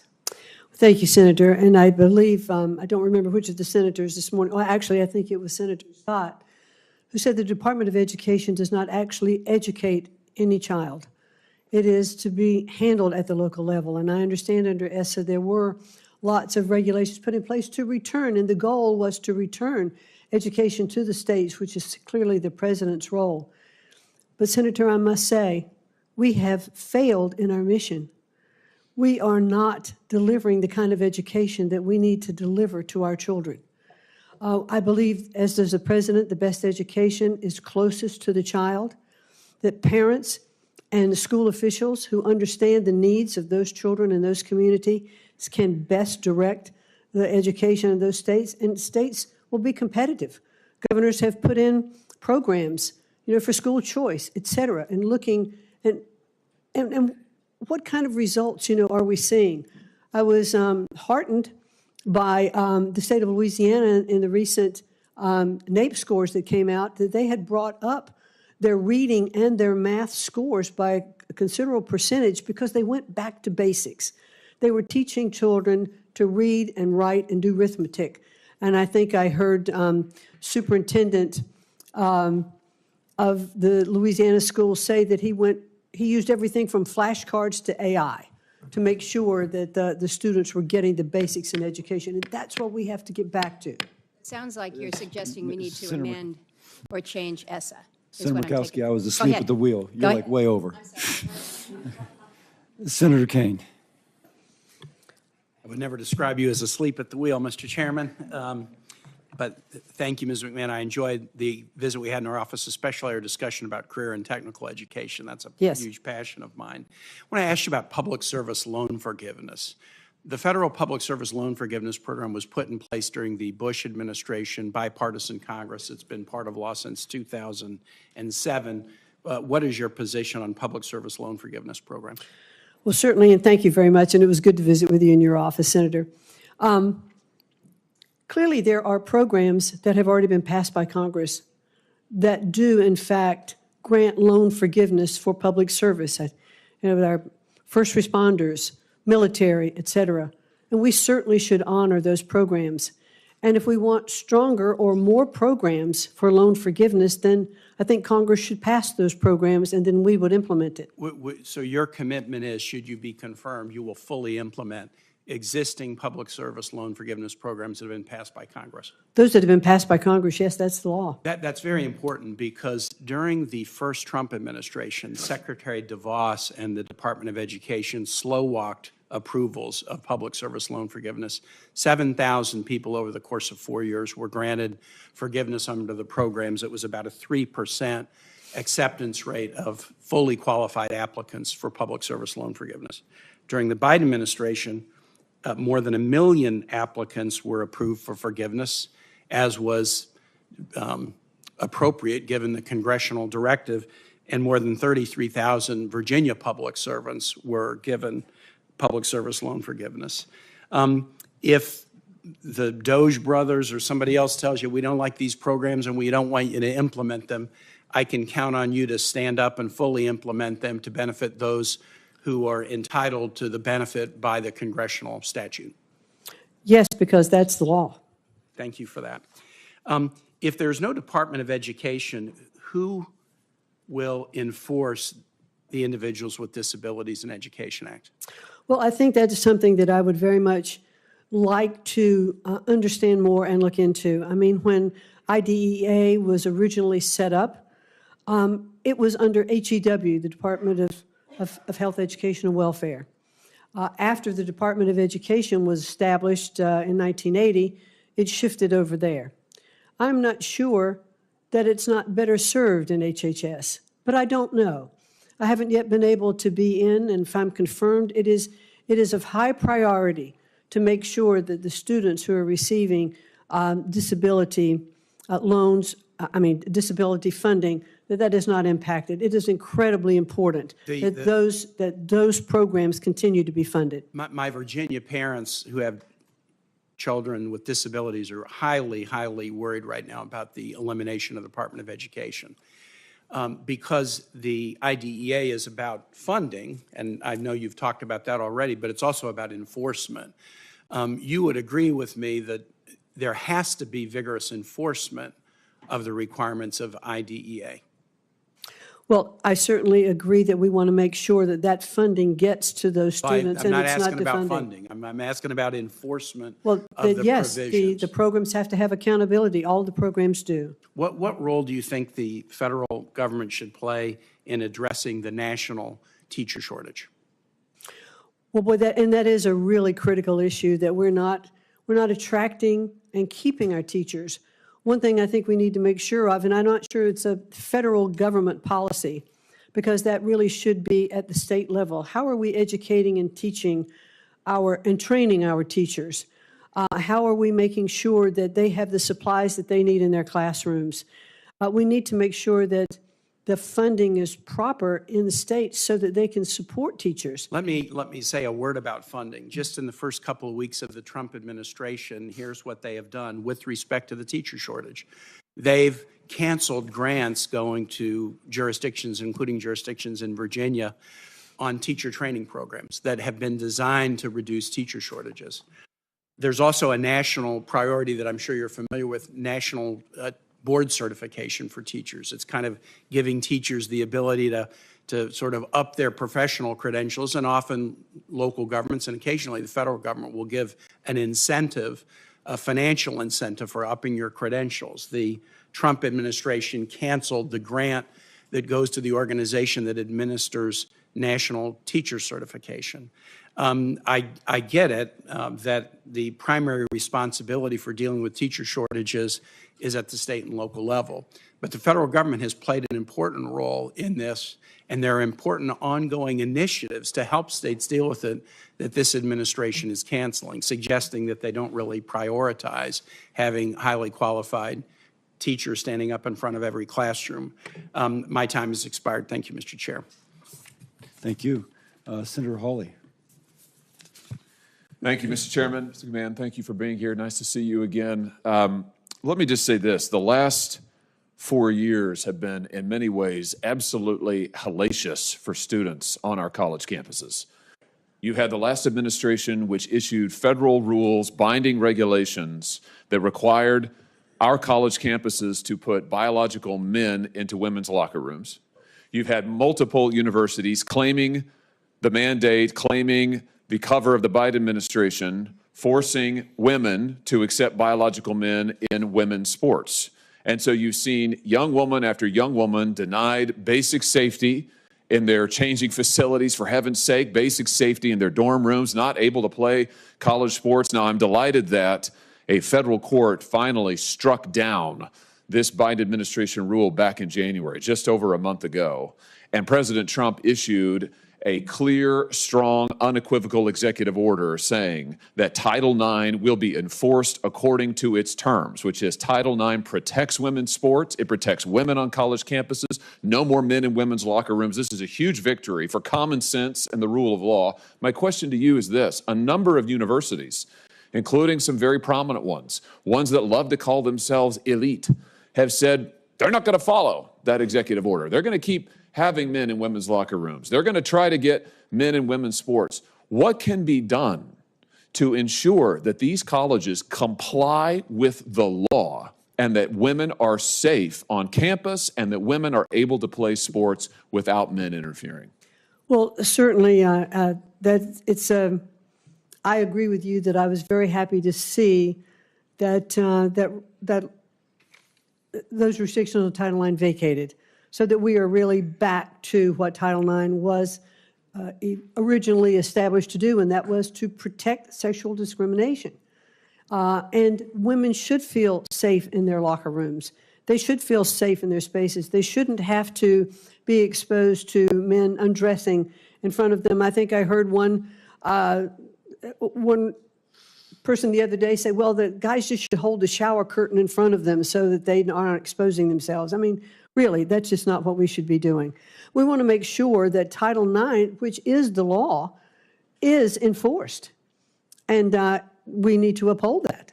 Will you investigate those universities that are not complying with Title IX, that are not complying with the president's executive order? These universities are absolutely getting federal funds from this department, the department that you're going to run if and when you are confirmed, and I believe you will be.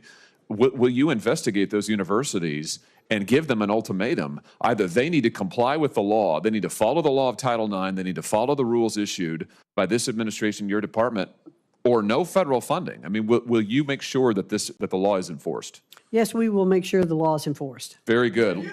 Let me ask you about... The senator will suspend. The committee will come to order. Capitol Police are asked to remove the individual from the hearing room. Members of the audience are reminded that disruptions will not be permitted while the committee conducts its business. The senator will resume. Don't worry, Ms. McMahon, it's me, it's not you. It's all right. That effect. Let me ask you about something else that's happened on our campuses in the last 4 years, the wave of anti-Semitism that we've seen, particularly after October 7th with the attacks on Israel. shameful attacks on Jewish students, Jewish American students, Jewish students from overseas. We have seen the most unbelievable pro-terrorist propaganda. And again, these universities taking federal money, getting federal funds, not protecting Jewish students, permitting encampments, permitting violence in some instances, attacks on students on their campuses. The president has issued an executive order on January the 29th on measures to combat anti-Semitism, and he directed the Department of Education's Office of Civil Rights to open Title VI investigations into a number of universities, including Columbia, Berkeley, Northwestern. Will you enforce the law, Title VI to the hilt, and will you make sure that Jewish Americans are safe on our campuses, for heaven's sake, and these crazy students who are committing crimes, breaking windows, smashing into buildings, trapping Jewish students in libraries? Will you make sure that this stops on our college campuses that are getting all of this federal tax money? Absolutely, or face defunding of their monies. Very good. And let me ask you about something else. For students who come to this country on a student visa, and as you know, that's a lot of people on our college campuses. For students who are here on a student visa, who have threatened their fellow students, threatened Jewish students, who have supported terrorist organizations, who have broken our law by trespassing or vandalism or acts of violence against Jewish students, will you see that those students, that their visas are revoked and they are sent home and they're not allowed to stay on our campuses under cover of our laws, committing crimes and threatening our own students? Will you return some common sense to our campuses in this way? Yes. Fantastic.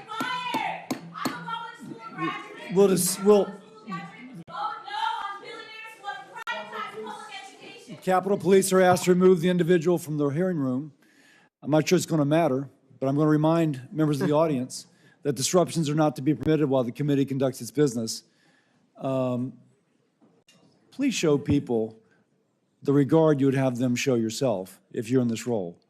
It may seem trite, but the rudeness of people who are trying to squelch others as they're trying to communicate in an incredibly public forum is just amazing, amazingly bad. With that editorial comment, I then go to Senator Hassan.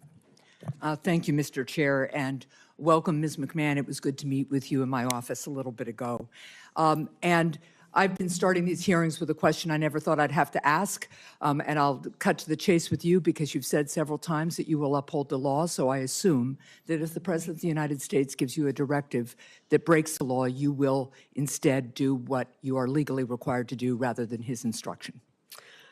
The President will not ask me to do anything that is against the law. Well, the last month has told us that it is quite likely he may, but I am going to take you at your word that you will enforce the law because you've said it several times today. 3 weeks ago, the President unilaterally cut all federal grants by issuing an indefinite freeze. That's an unconstitutional and, yes, illegal action that was stopped by federal courts, to my previous point. Subsequent reporting indicates that the President is also planning to eliminate the Department of Education, the department that you're interviewing today to lead. And there's this little bit of, I don't know, the whole hearing right now feels kind of surreal to me. It's almost like we're being subjected to a very elegant gaslighting here, because Senator Hawley just asked you, and you talked about the need to enforce protections for Jewish students on college campuses, but the very department where the enforcement would take place is the Department of Education, and he wants to eliminate it, and you say you will work with him to do that. Similarly, you've talked about the importance of apprenticeships and other kinds of career and technical education, really important. There's bipartisan support for that here. The Republicans are in charge. We have bipartisan bill after bipartisan bill. We could go right forward with it, but there's this discussion as if we haven't made any progress on that, and there's somehow a partisan divide about that. So I'd encourage you to look into that. But I want to talk a little bit about why the Department of Education is so important. It plays a critical role in making sure that students, regardless of their zip code, race, gender, disability, or family circumstance, have access to a quality public education. It was established because Congress recognized that the country has a compelling interest in ensuring that all of our kids become self-sufficient members of our workforce and our civil society. New Hampshire schools rely on federal funding of about $2,000 per student to provide that public education. What would you say to parents in my state who are concerned about the president's attempt to cut all federal funding to New Hampshire and to eliminate the Department of Education? Are you telling parents that their children should lose access to special education services, for example, or lose access to trained teachers or school nurses? Well, thank you, Senator, very much. Let me just object to one point, and that is that, the residents in the state of New Hampshire should not be concerned that federal funding is going to be removed from their schools. How they get that federal funding may change. My time is limited. What department do you suggest would then administer that funding? Which funding? The special education funding. Special education, I think it could very well go back to HHS, where it started. All right, so I just want to be clear, you're going to put special education in the hands of Robert F. Kennedy Jr. Now, I want to talk about IDEA a little bit more. I want to turn to a specific issue regarding the president's plan to eliminate the Department of Education. What does the Individuals with Disabilities Education Act promise? It promises that we're going to take care of these students, that they're going to be provided with assistance that they have in the schoolrooms, the technology that they need, the assistance. And you and I talked a little bit about that with your own child. IDEA guarantees children with disabilities a free, appropriate education. What is the federal investment promise to states under IDEA? What's it supposed to be? In terms of dollar amounts? Yeah. I'm not sure. The federal government committed back in 1975 when it passed IDEA to pay 40% of the average per pupil expenditure for special education. You know what the federal government actually does? I think it's around 14 to 18% at this point. It's about 15%. But it's an appropriated amount from Congress, though, and so Congress needs to appropriate those dollars to spend. That's right, but the President of the United States is proposing, and the Republicans in Congress are proposing massive tax cuts for billionaires, and they're trying to pay for it by massive cuts to education and other services. And just so you know, New Hampshire would lose $60 million in IDEA funding if IDEA were eliminated. My time is almost up. I'm just going to say this. The reason the Department of Education came about in about 1975, IDEA was passed in 1975. 1979 was the department. And Mr. Chair, I'll take just a second here. But people need to understand, people like my son, we talked about him. Before IDEA, before the Department of Education existed, state and local schools did not educate these kids. They barred them from the classrooms. These kids were institutionalized and abused. There is a reason that a Department of Education and IDEA exists, and it is because educating kids with disabilities can be really hard. And it takes the national commitment to get it done. And that's why so many people are so concerned about this proposal to eliminate the department, because they think kids will once again be shoved aside, and especially kids with disabilities. Thank you, Mr. Chair. Thank you. Senator Scott. Thank you, sir. One of the things that you and I had an opportunity to talk about a number of months ago, I actually believe that competition does, in fact, increase the production as well as improve the outcome. Typically, whether it's private sector, frankly, public education, I think competition is a key component to making things better and typically cheaper. I think charter schools is a classic example of that. Typically speaking, some of the most successful schools in the country, think about Success Academies in New York City, where you have 83% minorities who are consistently ranked in the top 5 high schools in the state because all kids have high potential of learning. I think that we need to make sure that every parent has choice so that the kids have the best chance at life. By the way, I think that public schools are part of school choice from my perspective. Public schools, private schools, charter schools, virtual schools, homeschool. I want the parents to make that choice because they care the most about their kids. I know some people think it's the teachers' unions. I think it's the parents. I'd love to hear your thoughts. I'm sorry. I'd love to hear your thoughts. Oh, absolutely. I agree that competition is, I think, very key. When I first started to take a look at education, I was reading the the Sunday morning paper in Greenwich, Connecticut, and I saw that public schools in Greenwich, Connecticut were not meeting the levels of No Child Left Behind. And I couldn't understand that. One of the richest communities in the country, how could there be this kind of achievement gap between students, from lower income areas to upper income areas? And so I tried to meet with the superintendent to talk about that article. I couldn't meet with her. I eventually talked to the governor. And the governor said to me, if you're really interested, let me introduce you to some people. And she did. And I started talking to the folks who were developing charter schools in Connecticut, a woman named Daisha Toll, and I visited those schools, and I saw how much better those children were performing. They were rapidly coming up to grade level reading and doing math. They were teaching differently. And I thought, this is a real opportunity. This was a charter school, which is a public school. Yes. And in the state of Connecticut, it's not fully funded. The facility is not provided.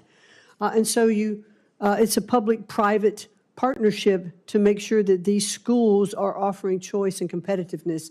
So we saw it was clear evidence how those schools provided an opportunity for students to succeed. Awesome. You only have 2 minutes left. That was a quick, maybe I have as much time as I want. I'll be the chair for a few minutes. That's great. Oh, my goodness gracious. Never mind. I didn't see that hammer you had there. So back in 2017, I started working on creating a definition in higher education for anti-Semitism. I thought then that we were seeing a little uptick, and having been raised in the Deep South, I'm familiar with discrimination and the challenges that come with, unfortunately, the color of people's skin and or their religious beliefs. And if you look at the level of hate that we've seen recently on college campuses towards our Jewish students, I find it disgusting, frankly. I hope that you will commit to investigating reports of anti-Semitism to the full extent of the law, especially on college campuses around this country. Yes, absolutely. There should be no discrimination of any form. But, I fully believe that there should be First Amendment protection for discourse and for freedom of speech. But when you become involved in activities that are actually endangering the students that are on campus, then that is not what should happen. And those schools that accept federal funding that allow that to happen should face defunding. Thank you. And my last question, I know that many of us on my side of the aisle think that DEI is about power more than it is about anything else. I think diversity actually is very healthy for our country. It is the backbone and the strength of our country. I think diversity, equity, and inclusion is a political movement that has very little to do with the advancement of people based on the merit, based on what they have to offer, and more to do with about gaining power and political position. President Trump and I worked a lot on HBCUs, historically black colleges and universities. He was able to take that funding to the highest level in the history of the country. He was the first president and the only president to make that funding permanent. There's no doubt that our country still struggles with the issue of race, but one of the shining examples of a merit-based system that helps those who do not have see the perspective that the American dream is for them. I hope that you will commit to continuing the efforts of President Trump on supporting historically black colleges and universities. Yes, as a matter of fact, I met with the president of Howard University a week ago, and we sat and talked through a lot of the different programs that are offered there. And I was very impressed, and I understand that I believe that I'm an honorary Board of Regent member. That may not be the right description by virtue of if I am confirmed as the Secretary of Education, and I look forward to continuing those programs. And with my last 5 minutes.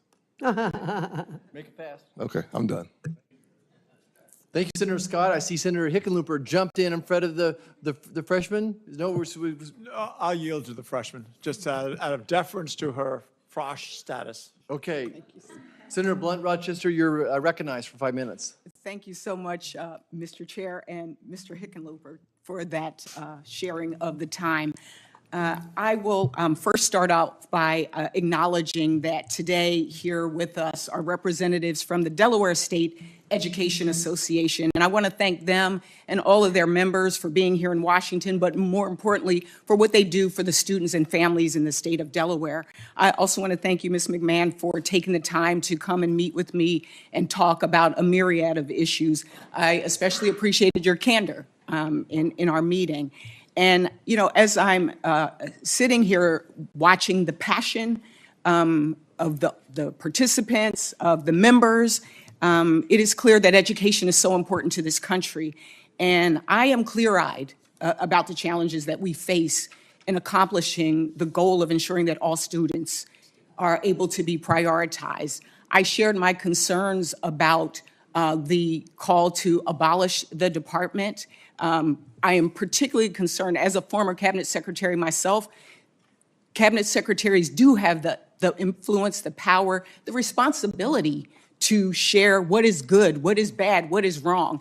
And so I understand waiting until you get into a position to figure some things out, but there are core basic things like, do we have the confusion that people have over this executive order on diversity? They are scared. The fact that school kids are afraid to come to school, maybe because of their status, we're hearing all kinds of stories, and that's why this hearing is so important. That's why this position is so important. And I'm just a little confused because part of the reason why it was created was because in HEW, children were buried into these big departments. Why do you think that a department that is focused and that really is dealing with children, whether it's civil rights, disability, providing the checks and balances, why do you think that it is better to stick the functions of dealing with children with disabilities in a huge department that will not have the same priority? Thank you very much, Senator, for that question. The bottom line is because it's not working. Department of Education was set up in 1980, and since that time we have spent almost $1 trillion, and we have watched our performance scores continue to go down. I do believe that it is a responsibility to make sure that our children do have equal access to excellent education. I think that that is best handled at the state level, closest to the states, working with state administrators, teachers, parents, who should have input into their curriculum.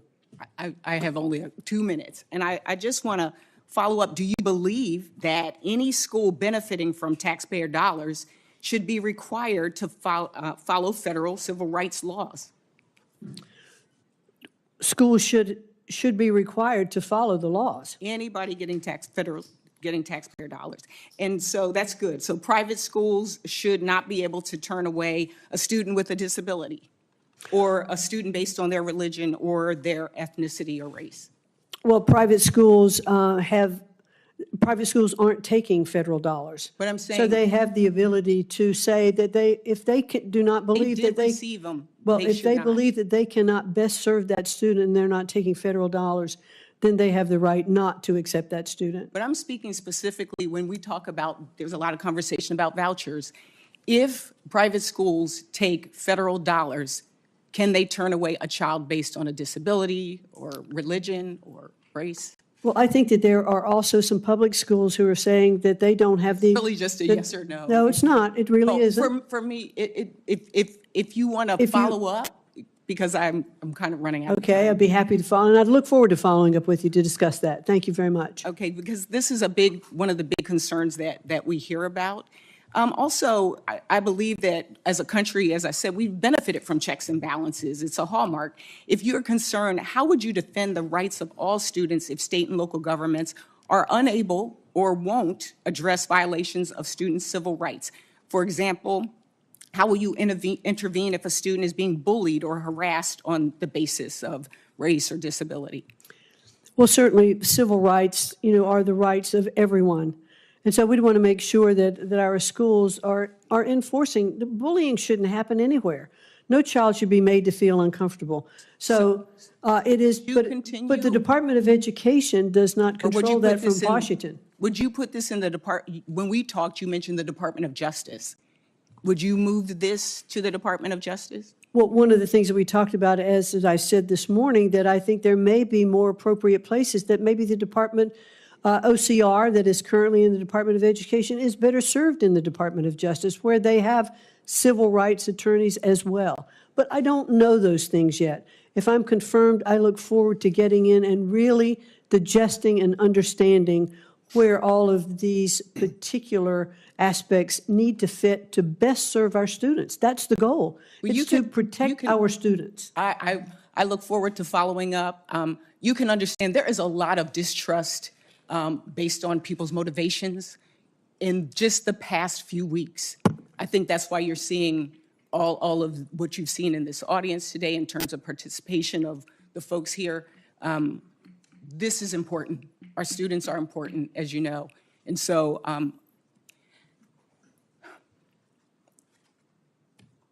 I really hope that this administration and that you will recognize that there are students, there are teachers, there are parents that need the support and the help. And we hope that you will continue as well with your support of HBCUs. Thank you, I yield Senator. back. Thank you so much, Thank you so Senator much. Good morning, Ms. McMahon. Good to see you. Thank you. Good to see you, too. You bet. Ms. McMahon, when I speak to youth, I typically talk about the three pillars of my life: faith, family, and education. And thanks to a strong faith, a loving family, and the public educators in my life, I was a first-generation college kid who got to live my American dream and become a physician and practice in rural medicine. So this education thing is so important to all of us on both sides of the dais. I raised 4 kids in public schools. And unfortunately, I've seen the deterioration of the education system. And again, we have the most incredible teachers and coaches back home, and I'm grateful for all of them. But I think we'd all agree we're going the wrong direction. Just really big picture, what would be your top priorities? How do we change the ship's direction? Well, certainly the President has given a very clear directive that he would like to look in totality at the Department of Education and believes that the bureaucracy of it should be closed, that we should return education to our states, that the best education is that closest to the kids, and that we should work with our local schools, with our superintendents, with our parents, to make sure that the education that our students are getting are the ones that is best for them. It's not one-size-fits-all education policy throughout the country. Governors have taken great strides in implementing school choice, making sure that schools have the funding that they need. And we've seen public education in those states actually improve. There have been studies to show that. And so I'm very hopeful that we will get back to the basics of education so that our children can read when they leave 3rd grade, and that 8th grade students can do math and reading proficiency. Today, only one third of high school students graduating can read proficiently. That means 2/3 can't. We are failing our students, our Department of Education, and what we are doing today is not working, and we need to change it. Thank you. Ms. McMahon, should biological boys be allowed to compete against girls in sports? I do not believe that biological boys should be able to compete against girls in sports. And I think now that they certainly not only have the people spoken, because that was something that President Trump ran very hard on, but also the court has spoken. Ms. McMahon, I feel like there's that anti-Semitism has become endemic in our universities. Would you be open to some type of an anti-Semitism commission to evaluate the progress of the universities on this issue? Yes, I would, and I'd look forward to perhaps working with you or other members of the committee on such a commission. Okay. Let's talk about workforce Pell Grants for a second. I mean, we can't keep doing what we're doing. The average starting salary for graduates from our community colleges and technical colleges back home is higher than our four-year universities, and their debt is close to zero, if not zero as well. What would you speak to what do you feel about more flexibility of Pell Grants? Oh, I certainly would like to see workforce Pell Grants, and it goes through various stages of getting passed, but I definitely think that workforce Pell Grants are something that could stimulate our economy, provide opportunity for those who want to participate in skilled-based learning, to have the opportunity if we'd have short-term certificates of Pell Grants that would get those students into the workplace faster if they want to be electricians, HVAC developers. And apprenticeships as well? And apprenticeships and internships, all of that. In fact, in the first Trump administration, I was part of, with SBA and working with the Department of Labor, of making sure that there were more apprenticeship programs across the country, because those are very, very vital to the growth of not only our economy, but our businesses in general. Thank you, Ms. McMahon. I appreciate your answers and look forward to supporting you. Again, education is so important to all of us. To live that American dream, we need a strong education system. I know you're committed to that as well. Thank you, Mr. Chairman, and I yield back. Senator Hickenlooper. Thank you, Mr. Chair. And thank you, Ms. McMahon, for your public service and for coming back and going through all this. Again, I thought when you were talking to Senator Blunt Rochester, your comment that bullying shouldn't happen anywhere is true, is absolutely true. It shouldn't happen in schools. It shouldn't happen in homes. It shouldn't happen in government. I'm not going to go over, I agree on the things so much you've covered, anti-Semitism and making sure that there's great clarity around that. I want to talk a little bit about history and the teaching of history. I used to talk about topophilia, which means love of place. And I believe it's a basic building block of economic development of people's affection for a place. And that affection comes largely through the teaching of the history of that part of your state or your county, however it gets broken down. But I think teaching every part of our history is important. Colorado, some of the worst parts of our history, Governor Ralph Carr, a Republican governor who's one of the few Western governors who, when we were putting large detention facilities together for Japanese Americans during at the beginning of World War II, he said not only we're not going to support that, but any Japanese Americans who want to should come to live in Colorado and live freely. We had the Sand Creek Massacre, where Colorado volunteers slaughtered almost 200, mostly women and children. But I think you mentioned in your testimony that the importance of teaching true history, and I understand the emphasis on positive, but I want to make sure that we agree on the teaching of all of it, both positive and negatives, just because as an entrepreneur, you learn more from your mistakes than from what you do right. And I think making sure that we don't gloss over the troubling parts of our history that we're not letting that slip behind us. Well, clearly, I do agree that we should teach our history, the true history, the good, the bad, and the ugly, because we don't learn unless we recognize our mistakes. I will state that the Department of Education does not establish curriculum, but that is handled at the state level. But clearly, I am in favor of our history being taught exactly as it happened. Right. Well, I appreciate that. And it's funny that a lot of people don't. So it's good to get that on the record.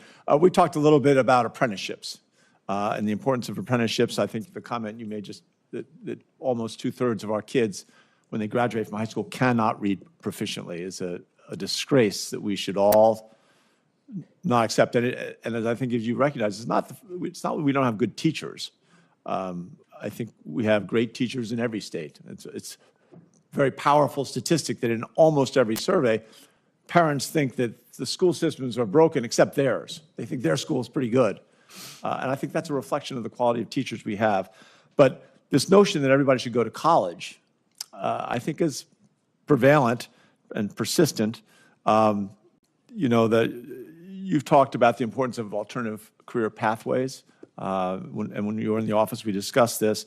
You know, one of the major issues we hear on trying to push apprenticeships, not just to trades and not adult apprenticeships at 18, but 16, 17, 18-year-olds while they're in high school going and working a couple days a week at an insurance company, could be a law firm, anywhere, but learning what a job place looks like, coming back to school and learning things that might make them more successful there. One of the problems is that type of an apprenticeship, so many of the academic advisors are just focused on that four-year college track. And that's what the parents are kind of expecting. They may not even realize what apprenticeships are around there. What can you do as Secretary of Education to share with high schools all across America that these other alternative pathways are available? Well, certainly I've been on the record even when I ran for the Senate in the state of Connecticut. I ran twice and didn't win, but I always talked about how we needed skills in our country that we did not have the trades that we need to have today. But I also talked about how parents, I think, are encouraging their children only to go to college and not necessarily recognizing that there are other avenues that those children could pursue. I clearly was a parent who were pushing both my children to go to college, but I realized today that there are other opportunities for students to succeed and enter into a pathway that they will be successful in their lives. So I think apprenticeships, internships, working the public-private sector to make sure that we have our curriculum that is designed for the needs of the communities and business. I think that's incredibly important. It's one of the things that we've striven to do at Sacred Heart University that I sit on the board of education. What are the needs of the community, and how can that curriculum be structured to satisfy that need? And that's, I think, critically important. Great, and we're out of time. Of course, I've got millions more questions. Maybe we'll continue that discussion. I appreciate you being open about not wanting to end the Department of Education completely, and not your willingness to look at Pell Grants on a larger scale. Thank you. Senator Banks. Thank you, Mr. Chairman.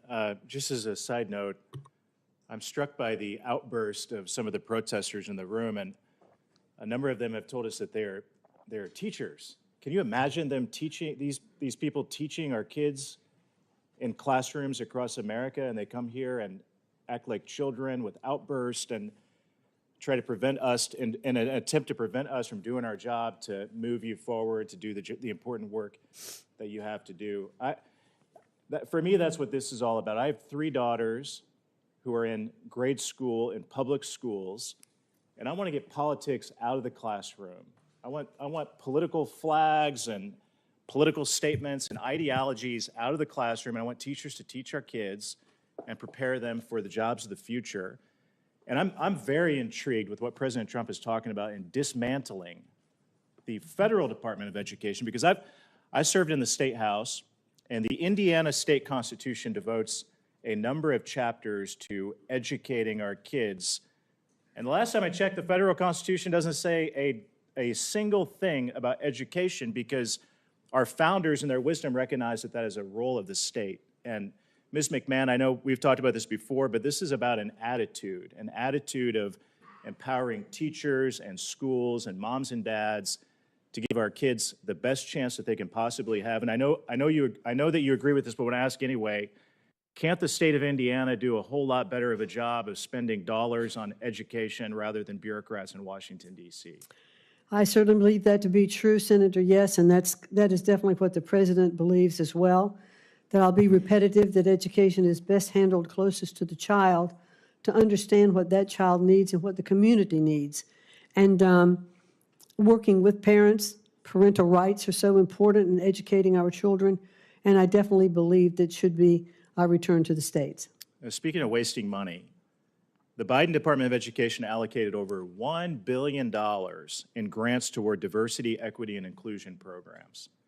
And that included $4 million toward a, quote, culturally responsive computer science camp for high schoolers, $1 million to train elementary teachers in Iowa on, quote, equity-centered education, $38,000 for a one-day session with a, quote, equity consultant in Michigan, countless dollars toward race-based hiring, which is unconstitutional and unlawful, by the way, Will you commit to ending all racial discrimination in government programming at the Department of Education? That will be my goal, absolutely, to work, and I'd look forward to working with you and other members of the committee as well, and with Congress, to make sure that we can take the ideology, if you will, out of education and focus on actually teaching our students to read and to write and to do arithmetic, because they cannot be successful if they cannot do the basics.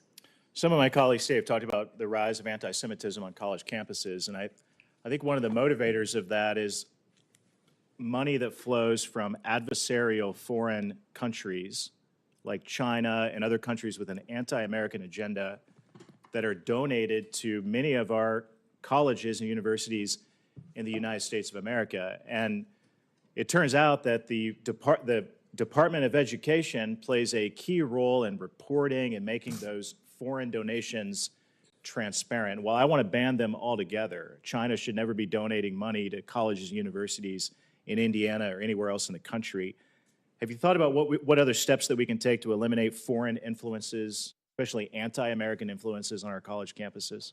Well, I think what we've seen is the lack of transparency of where the money comes from, how much, and what it's used for when it gets to colleges.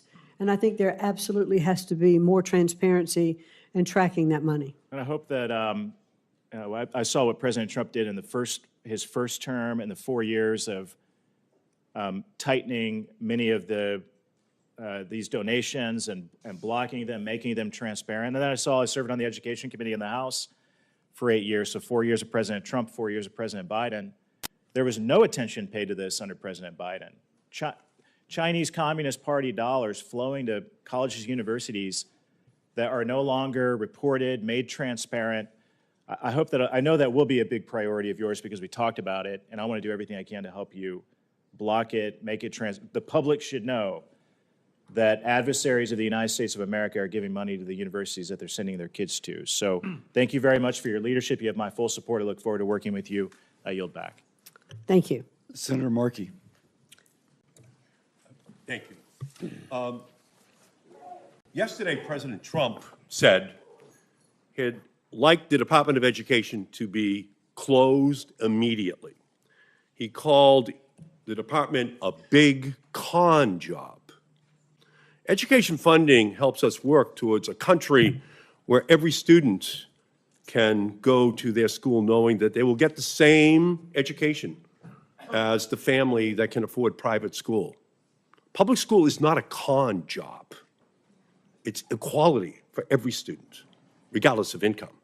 It helps guarantee that every student, including the 26 million low-income students, the 10 million rural, 5 million English language learners, 7 million disabled students, and 1 million homeless can go to public school knowing they have the same opportunity as every other student.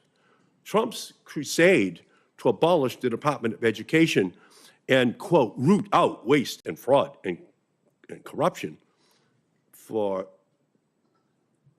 cuts to public schools is an attack on every public school student, parent, teacher, paraprofessional, administrator, and school worker in this country. Waste, fraud, and corruption is code for cuts to public education for all of those students. So I have here the text of a bill I've been working on, the No Cuts to Public Schools Act. This bill would guarantee that federal funding to public schools could not be cut during the length of President Trump's administration. Ms. McMahon, can you commit today to not cutting funding for public schools in this country? Well, certainly what I'll commit to, sir, is that funding for schools is appropriated by Congress. And that funding should continue. Congress will continue to pass those laws. The Department of Education is not doing that. So will you support, will you oppose any cuts to public education, yes or no? Well, the president is not saying that we should cut funding to public education. Yes, he is. He is Yes, simply he is. saying, well, I would disagree with you there. Elon Musk yesterday announced he would immediately cut $900 million from the Department of Education. And He stood right next to Trump and made that very clear. So the answer I'm looking for, by the way, is a yes. I will fight to make sure that public funding is not cut, because that announcement was just made, the $900 million cut, and we know that's just a down payment to gut the education of every public school student in America. And by the way, to find the billions of dollars that are going to be needed for the tax cuts for billionaires and millionaires in our country, they have to go to the Department of Education, they have to go to Clean Air and Clean Water, they have to go to Medicaid, they have to go to the Affordable Care Act, they have to go to all of the programs that they are calling waste, fraud, and corruption, but that's just another way of saying the programs that help the poor and the sick and the elderly, the disabled in our society. That's what we are talking about, because they want all of these programs gutted to find the funding for the tax breaks. So DOGE, as it's rumbling through the Department of Education right now, just stands for Department of Gutting Education. That's what they're doing. They're inside looking at it. $900 billion is the down payment. So, Ms. McMahon, can you commit today to fight so that not $1 from public schools goes towards paying for tax breaks for millionaires and billionaires? Well, that was certainly a broad view of what is going on right now today with trying to find waste, fraud, and abuse. Those groups that are in the Department of Education, from my understanding, have looked at competitive contracts that are bidding, and let's see where that money's going. How's it being spent? I'm not there. If I may, Senator, what they're doing, you've asked me a question. I would really like the opportunity to answer. What they're doing is, first, they announce the cuts. Then they go to find where it is. So it's all backwards. And again, we know what the plot is. And ultimately, the answer I'm looking for is a yes, because if even $1 flows away from an educator or a student towards a billionaire tax break, that will be immoral in our country. Immoral. These kids deserve the funding which they are receiving. And Donald Trump and Elon Musk should be ashamed that they are working harder for billionaires than they are for working families, for these kids who need help. 90% of disabled of students go to public schools. 95% of students with disabilities go to public schools. And Trump and Musk want to take from those students to give to billionaires. That is immoral. It's wrong, it's unjust, and we're going to fight it every single step of the way. Thank you, Mr. Chairman. Thank you, Senator Markey. Senator Moody. Hello, it's so great to be with you. Thank you for joining us today. I'd like for you to have some time to answer some questions. Wouldn't that be unique? I'm wondering, one of my very first important questions is it harder to sit composed and calm and focused among a bunch of WWE wrestlers, or is it harder to sit in this hearing with people popping up and yelling at you all day? I can stay pretty composed and focused in either environment. As you know, the United States Department of Education provides more than $120 billion in grants, and much of that flows through to our public university systems. And the Higher Education Act makes a condition for higher education to receive a single dollar of that money, that higher education institution has to be accredited. Now, that's not by the Department of Education. That they have delegated that to a private entities of persons that aren't accountable to voters, aren't accountable to the president, and they decide who's accredited, which institution actually is eligible to get all that money. In Florida, we have had the experience that our post-secondary institutional accreditor, the Southern Association of Colleges and Schools Commission on Colleges, also known as SACS, has decided that it will threaten that accreditation, meaning threaten our federal funding, if we even suggest that maybe a former policy leader, lawmaker, conservative might go into leadership in a university. Or one of my dear friends, Senator Scott, former Governor Scott, had suggested that he was going to go on campus and speak about hazing. Seems pretty expected. As a parent, I would want that. And our accreditation was threatened. Even in North Carolina, when they wanted to institute a policy focused on, or excuse me, a program focused on ideological diversity, their accreditation was threatened. As Attorney General of Florida, I sued. I think there's a constitutional problem with the Department of Education delegating that authority to a private organization who dictates whether someone can get federal funding and tries to insert their own preferences and policies down into the education policies of a state and force it on our educational institutions. So I wanted to talk to you a little bit about that today. I don't think it's just frustrated Florida. I think, yes, we were one of the first states to stand up and fight and go to court and try and stop that. But a lot of the themes that you're hearing, especially with some of the nominees, are we're trying to stop unelected bureaucrats or unelected people in these private organizations that have been either getting a lot of authority or a lot of federal money pushing policies into the states, and we don't think that's right. So I wanted to talk to you. Do you think that's right? No, I don't think that's right. And if you're confirmed, which I expect that you will be, and I hope that you are, I'm very impressed not only with your some of your educational participation in your own state, but your managerial experience. I think we need that right now. But will you commit to me that you will look into some of the regulations and guidance documents that relate to higher education institutions being able to change their accreditors? Yes, definitely, and I'd look forward to working with you on that. And there's been a lot of issues raised about these 5 to 7 accreditors that are the ones that are deciding these fates today, and I think that needs to have a broad overview and review. It may be that we have to look at the accreditation process, and as Congress, you might need to amend the Higher Education Act to make them more accountable.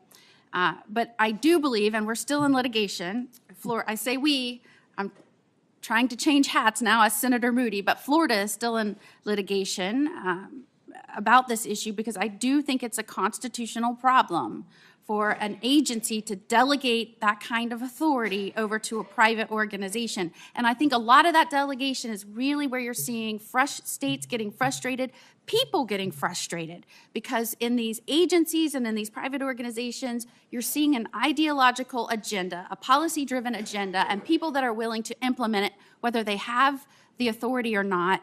And I believe that is where you're seeing so much frustration and why you saw such an overwhelming expectation that this president change things. And I think you're going to help him do that. And I, for one, am looking forward to that. Thank you, Chairman. Thank you very much. Thank you, Senator Moody. Now it is Senator Kim's turn. Yeah, thank you, Chairman. Thank you for coming before us. I guess I just wanted to jump in. I've heard a couple times you mentioned that you believe that Congress would need to be involved if there is an effort to abolish the Department of Education. That's right? Correct. Do you know if President Trump shares that sentiment?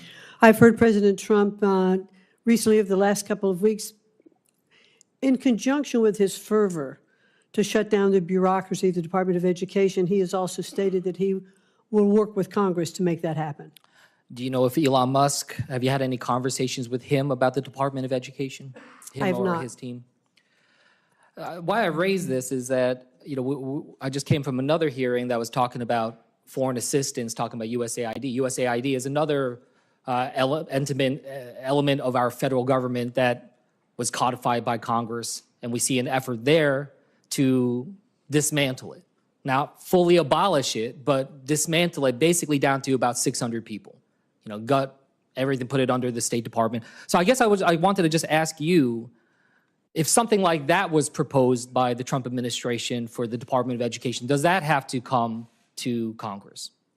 Certainly, there are departments that I believe that are in the Department of Education by statute, and those have to be looked at. And could they be moved? What elements of the Department of Education are those that are protected by statute? I believe IDEA is. I think Title I is. And I'd like to discuss that, look into it and discuss it more fully with you. But for those that are not codified by statute, you're saying those are ones that the executive branch can do as they please?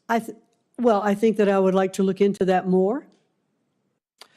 Why I kind of mentioned this as well is that, just in the first couple of weeks here, we had a lot of conversation about the surge of anti-Semitism, our strong support and making sure we're protecting students that were from that type of harassment, from that type of intimidation. Absolutely something we need to stand against in terms of anti-Semitism. But I guess I was alarmed because what we ended up seeing is that multiple attorneys and other staff members of the department's Office of Civil Rights have been placed on administrative leave with no notice, no explanation. And some of them were in the process of investigating cases directly related to anti-Semitic harassment. So I guess I wanted to just ask you, is that something you would support? Do you think that that's the right actions that we should be taking at this time that we see such a surge in anti-Semitism? Well, Senator Kim, I know it's not a great comfort for me to say this morning that I am not yet confirmed and have not yet been in the department. I don't know about all the administrative people that have been put on leave. I want to look into that. I want to understand it. I want to assess the department. I can't do that unless I'm confirmed and I get there, but I would certainly be willing to come back to you with a more specific answer. But does that concern you at all if, if you were confirmed, would you make that a priority to go and see whether or not this is going to impact our ability to respond to anti-Semitism? No, I would want to make sure that we have everything that we need to have in place to protect our students on campuses. One thing that we have been having this debate on here in Congress is about this, and what we've seen is that Republicans have called for a 25% cut in the budget of the Office of Civil Rights. Is that something you would support? I would want to see exactly what that impact is going to be and understand it. Look, I guess I'm frustrated because I feel like this is such a clear place where we can just say, yes, we want to make sure we have as much resources as possible to be able to fight anti-Semitism, to make sure that we're addressing these needs of such a surge. When we see a surge in anti-Semitism, of course we would want a surge in resources to focus on that. So I just wanted to raise that because this whole debate that we're having right now, it feels like it's untethered from just the reality on the ground. And I just urge you, if you are confirmed, that we are understanding the human impact of the problems that are here. I have a second grader and a fourth grader. I got two little boys. And I just had their parent-teacher conference. And yes, we talked through the performance of my kids, the data that NAEP and others are used, the Institute for Education Sciences. Now we're seeing $900 million cuts to that coming out from Elon Musk and his team. But I just raised this is the reason why teachers are concerned right now is not about their own salaries and their own careers. When they talk to me, they talk about the kids. They talk about the kids. That's I find that to be so powerful when these teachers, they're saying, look, I'm not asking about my own career. I'm asking about the kids. So just as you proceed, just remember that. Parents are very scared right now. Now, yield back. Thank you, Senator Kim. Senator also Brooks. Thank you so much, Mr. Chairman. I'd like to just begin my remarks. Hello, thank you so much, Ms. McMahon, for being here today. And I'd like to just begin, follow up with what my colleague said and address what I regard as very disparaging comments. I'd just like to say first by one of my colleagues regarding the educators who have come here today. And in the same vein as Senator Kim, the educators who are here, my colleague referred to them as these people, and said, who would want to be taught by these people, the passionate educators who have come here today, not on behalf of themselves, they're here on behalf of our children. And I want to address how shameful it was to say who would want to be taught by them. They are exactly the kind of people who we want teaching our children. The question I have for you today, I know your parents were civil servants, and so you recognize the importance that they bring to their work, the care and concern that they bring to their work. And I have been very concerned regarding the treatment of many of our civil servants, those especially in the Department of Education. You may know that last night a number of them were laid off with 15 minutes to have their computers turned off, access to it, just treated really horribly. So the question I have for you, because one of my constituents on a town hall I hosted last night with 17,000 Marylanders said that they are working in a culture of fear at the department, and that civil servants at the department don't know who will be fired next, have little guidance, and feel like they can't do their jobs, and they care very much about the work they're doing. So how will you address the culture of fear in an environment where civil servants, both Democrats and Republicans, who are working there are feeling undervalued and attacked by this administration?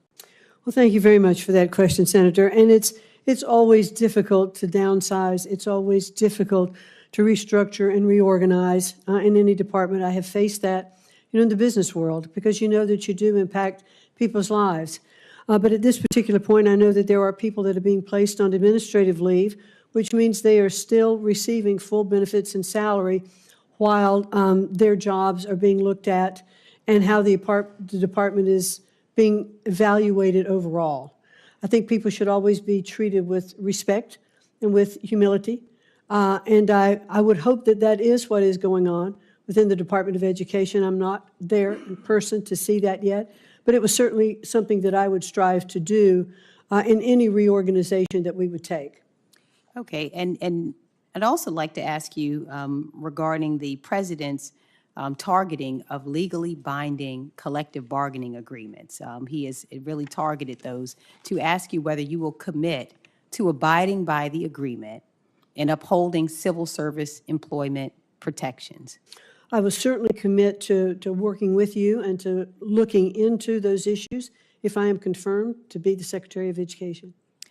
And also to ask you whether you will commit to ensuring that federal workers with disabilities, many of them are very concerned about whether they will continue to have reasonable accommodations as required by law. Well, as required by law is the key phrase there, yes. Okay, well, in the same vein, there are some who are concerned about being forced now to reapply for accommodations. These are people who have had those accommodations given to them, and they're being told now that they must reapply for those accommodations with their supervisors. And so will you commit that the department civil servants with disabilities will have their reasonable accommodations honored without interference or delay? I'll certainly commit, if I'm there and confirmed, to look into all of those and to get back to you. Okay. And finally, I'd like to ask you regarding the freezing of funds. If you are confirmed, would you support any directive from the President to freeze funds that have been appropriated by Congress, including funds that students and families rely on to pay for college? If they've been appropriated by Congress, those funds should be disseminated. Okay, and so you would block any directive. You would not adhere to any directive, including some of our HBCUs in my state, Bowie, Coppin State, Morgan State. You would not interfere with the freezing of those funds. I commit to you that I will look into every single one of those programs so that I can get back to you and say, this is what I've found, this is what I've discovered, this is what the action is being taken against it or in favor of it, because I'd want to be very inclusive with you on that regard. Okay, the final question, I just have 9 seconds here. Title I, I know that you said you support it. If the Department of Education is dismantled, what will you do to protect the students who are disadvantaged and impoverished on Title I funds? Well, Title I funds are appropriated by Congress. They flow directly to the states today. They go to the State Department of Education, then they're deployed to the districts. So the Department of Education is not really involved in that distribution. Okay, thank you so much. Thank you. Thank you, Senator Also Brooks. Senator Sanders. Thank you, Mr. Chairman. I ask unanimous consent to enter into the record 18 letters opposing Ms. McMahon as Secretary of Education. So ordered. I will now conclude, but let me first say that the Capitol Police are requesting that the audience remain seated until Ms. McMahon leaves. So just to first say that. Ms. McMahon, thank you very much for being here. You've handled yourself extremely well. I now ask for unanimous consent to enter into the record 55 letters of support for Ms. McMahon's nomination. And this concludes our hearing. For any senators who wish to ask additional questions, questions for the record will be due tomorrow at 5 p.m. Once more, audience, please stay seated till Ms. McMahon leaves. Thank you.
Committee on Health, Education, Labor, and Pensions will please come to order. Ms. McMahon, I appreciate you coming before the committee today. You were very successful leading the Small Business Administration in President Trump's first term, and I'm glad the President has given you another opportunity to serve. You have enormous challenges. At the K through 12 level, students who are behind before the pandemic, according to the latest National Assessment of Educational Progress, or NAEP, reading scores among 4th and 8th graders declined 5 points since the pandemic. In math, 4th grade scores fell by 5 points and 8th grade scores fell by 8 points. The failures of the traditional K through 12 schools are leading more families to try other education options proven to help students succeed, like charter schools. The Biden-Harris Department of Education tried to take these options away from families. They passed onerous regulations making it harder for charter schools to apply for federal grants, impeding their ability to grow and to serve more children. The department's bloated bureaucracy failed to improve the nation's education system, quite likely made it worse. There's been a lot of talk about dismantling the Department of Education, and I'm sure that you will be asked this today. But before we begin, I want to explain what the Department of Education actually does. On average, only about 10% of public funds that go towards educating a child comes from the federal taxpayer. That's only 10%. 90% comes from state and local government. While the federal government accounts for a small minority of the funding, it is responsible for the vast majority of bureaucracy and red tape, preventing communities from improving educational success. I'm hearing from schools across the country that they have stopped going after federal competitive grant funding because it is not worth the hoops and red tape the Department of Education has placed on those dollars. If schools are not eager to apply for competitive grants to improve operations, something is wrong and something should change. It's not only the K through 12 system failing students. Colleges and universities are not preparing students to succeed in the modern workforce. The cost of higher education are quickly outpacing the value of the degree students receive. According to a nonpartisan analysis, 23% of bachelor's degree programs and 43% of master's degrees have a negative return on investment. Too many students leave college woefully unprepared for the workforce after being saddled with overwhelming debt they cannot pay off. Under the last administration, the Department of Education's only answer was to transfer hundreds of billions of dollars, that's hundreds of billions, in student debt from those who willingly took it on to supposedly advance their life. They transferred it to Americans who either chose not to go to college or had already paid their way through school. To implement these schemes, the department dramatically increased the scope and authority of the student loan financing program, clearly outside of what Congress previously intended. Your experience overseeing SBA loans will be a great asset as the department looks to reform a very broken student loan program. We've also seen rampant anti-Semitism on college campuses, leading to attacks and harassment of Jewish students.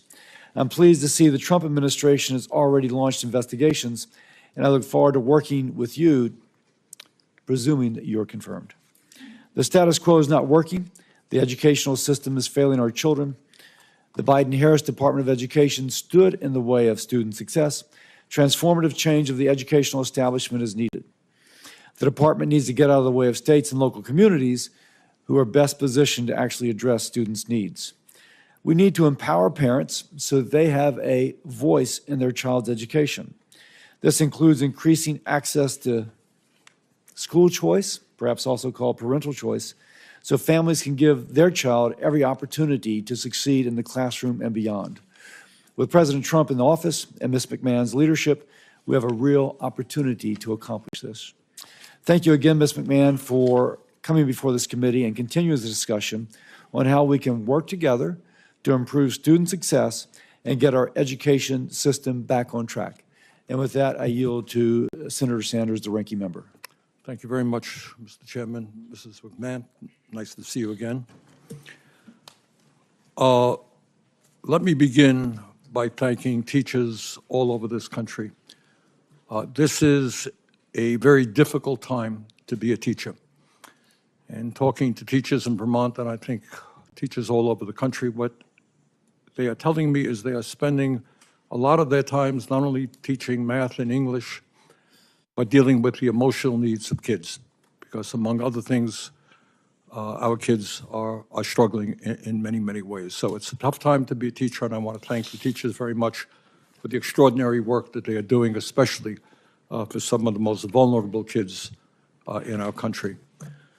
You know, way back in 1863, as we recall from our history books, Abraham Lincoln was in Gettysburg.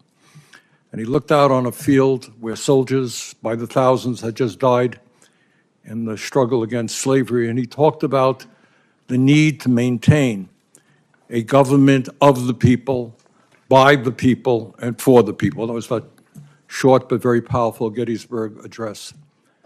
And I think in this country today there is a growing fear that instead of having a government of the people, by the people, and for the people, we are looking at a government of billionaires, by billionaires, and for billionaires, whose job is not to improve life for ordinary people, but to make the people on top even wealthier.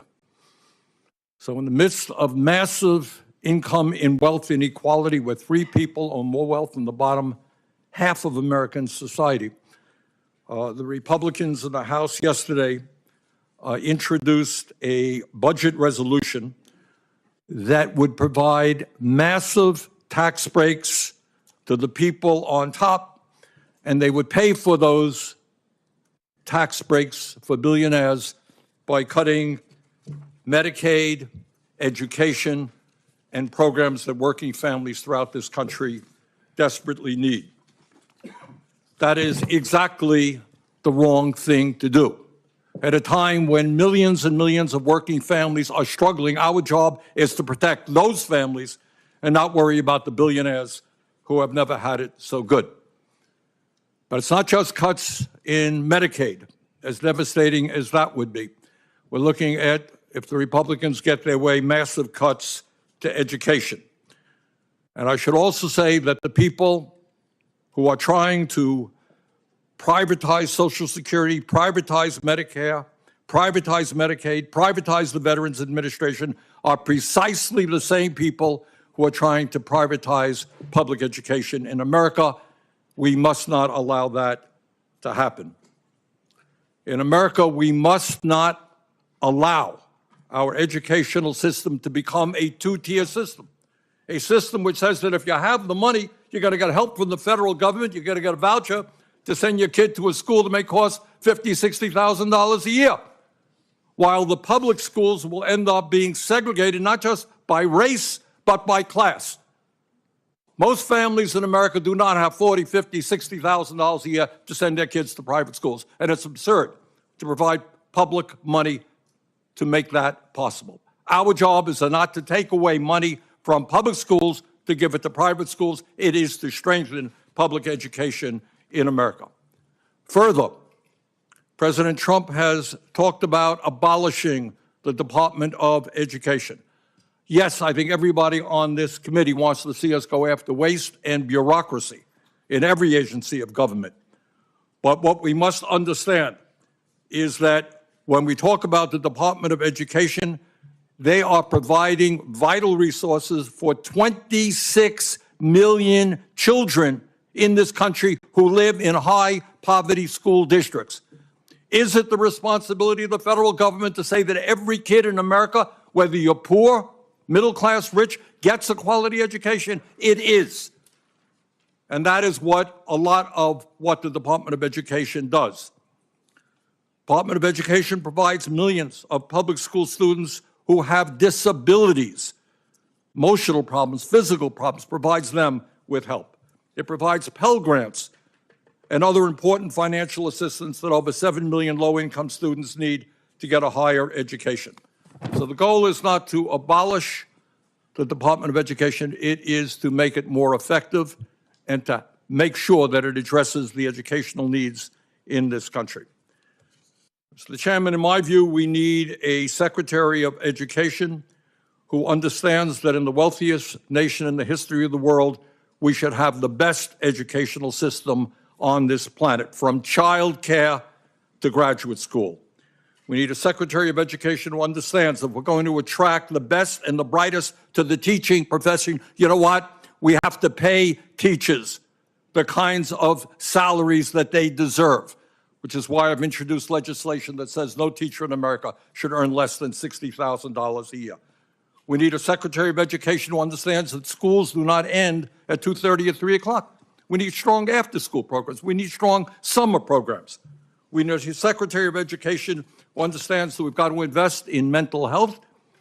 We need a Secretary of Education who understands that we have got to fully fund the Individuals with Disability Education Act. So there are a lot of questions I have for Mrs. McMahon. I very much appreciate her being here and look forward to the discussion we'll have. Thank you, Mr. Chairman. Thank you, Senator Sanders. And now to introduce Ms. McMahon, we'll start with Senator Scott. Thank you, Mr. Chairman. Thank you, Ranking Member.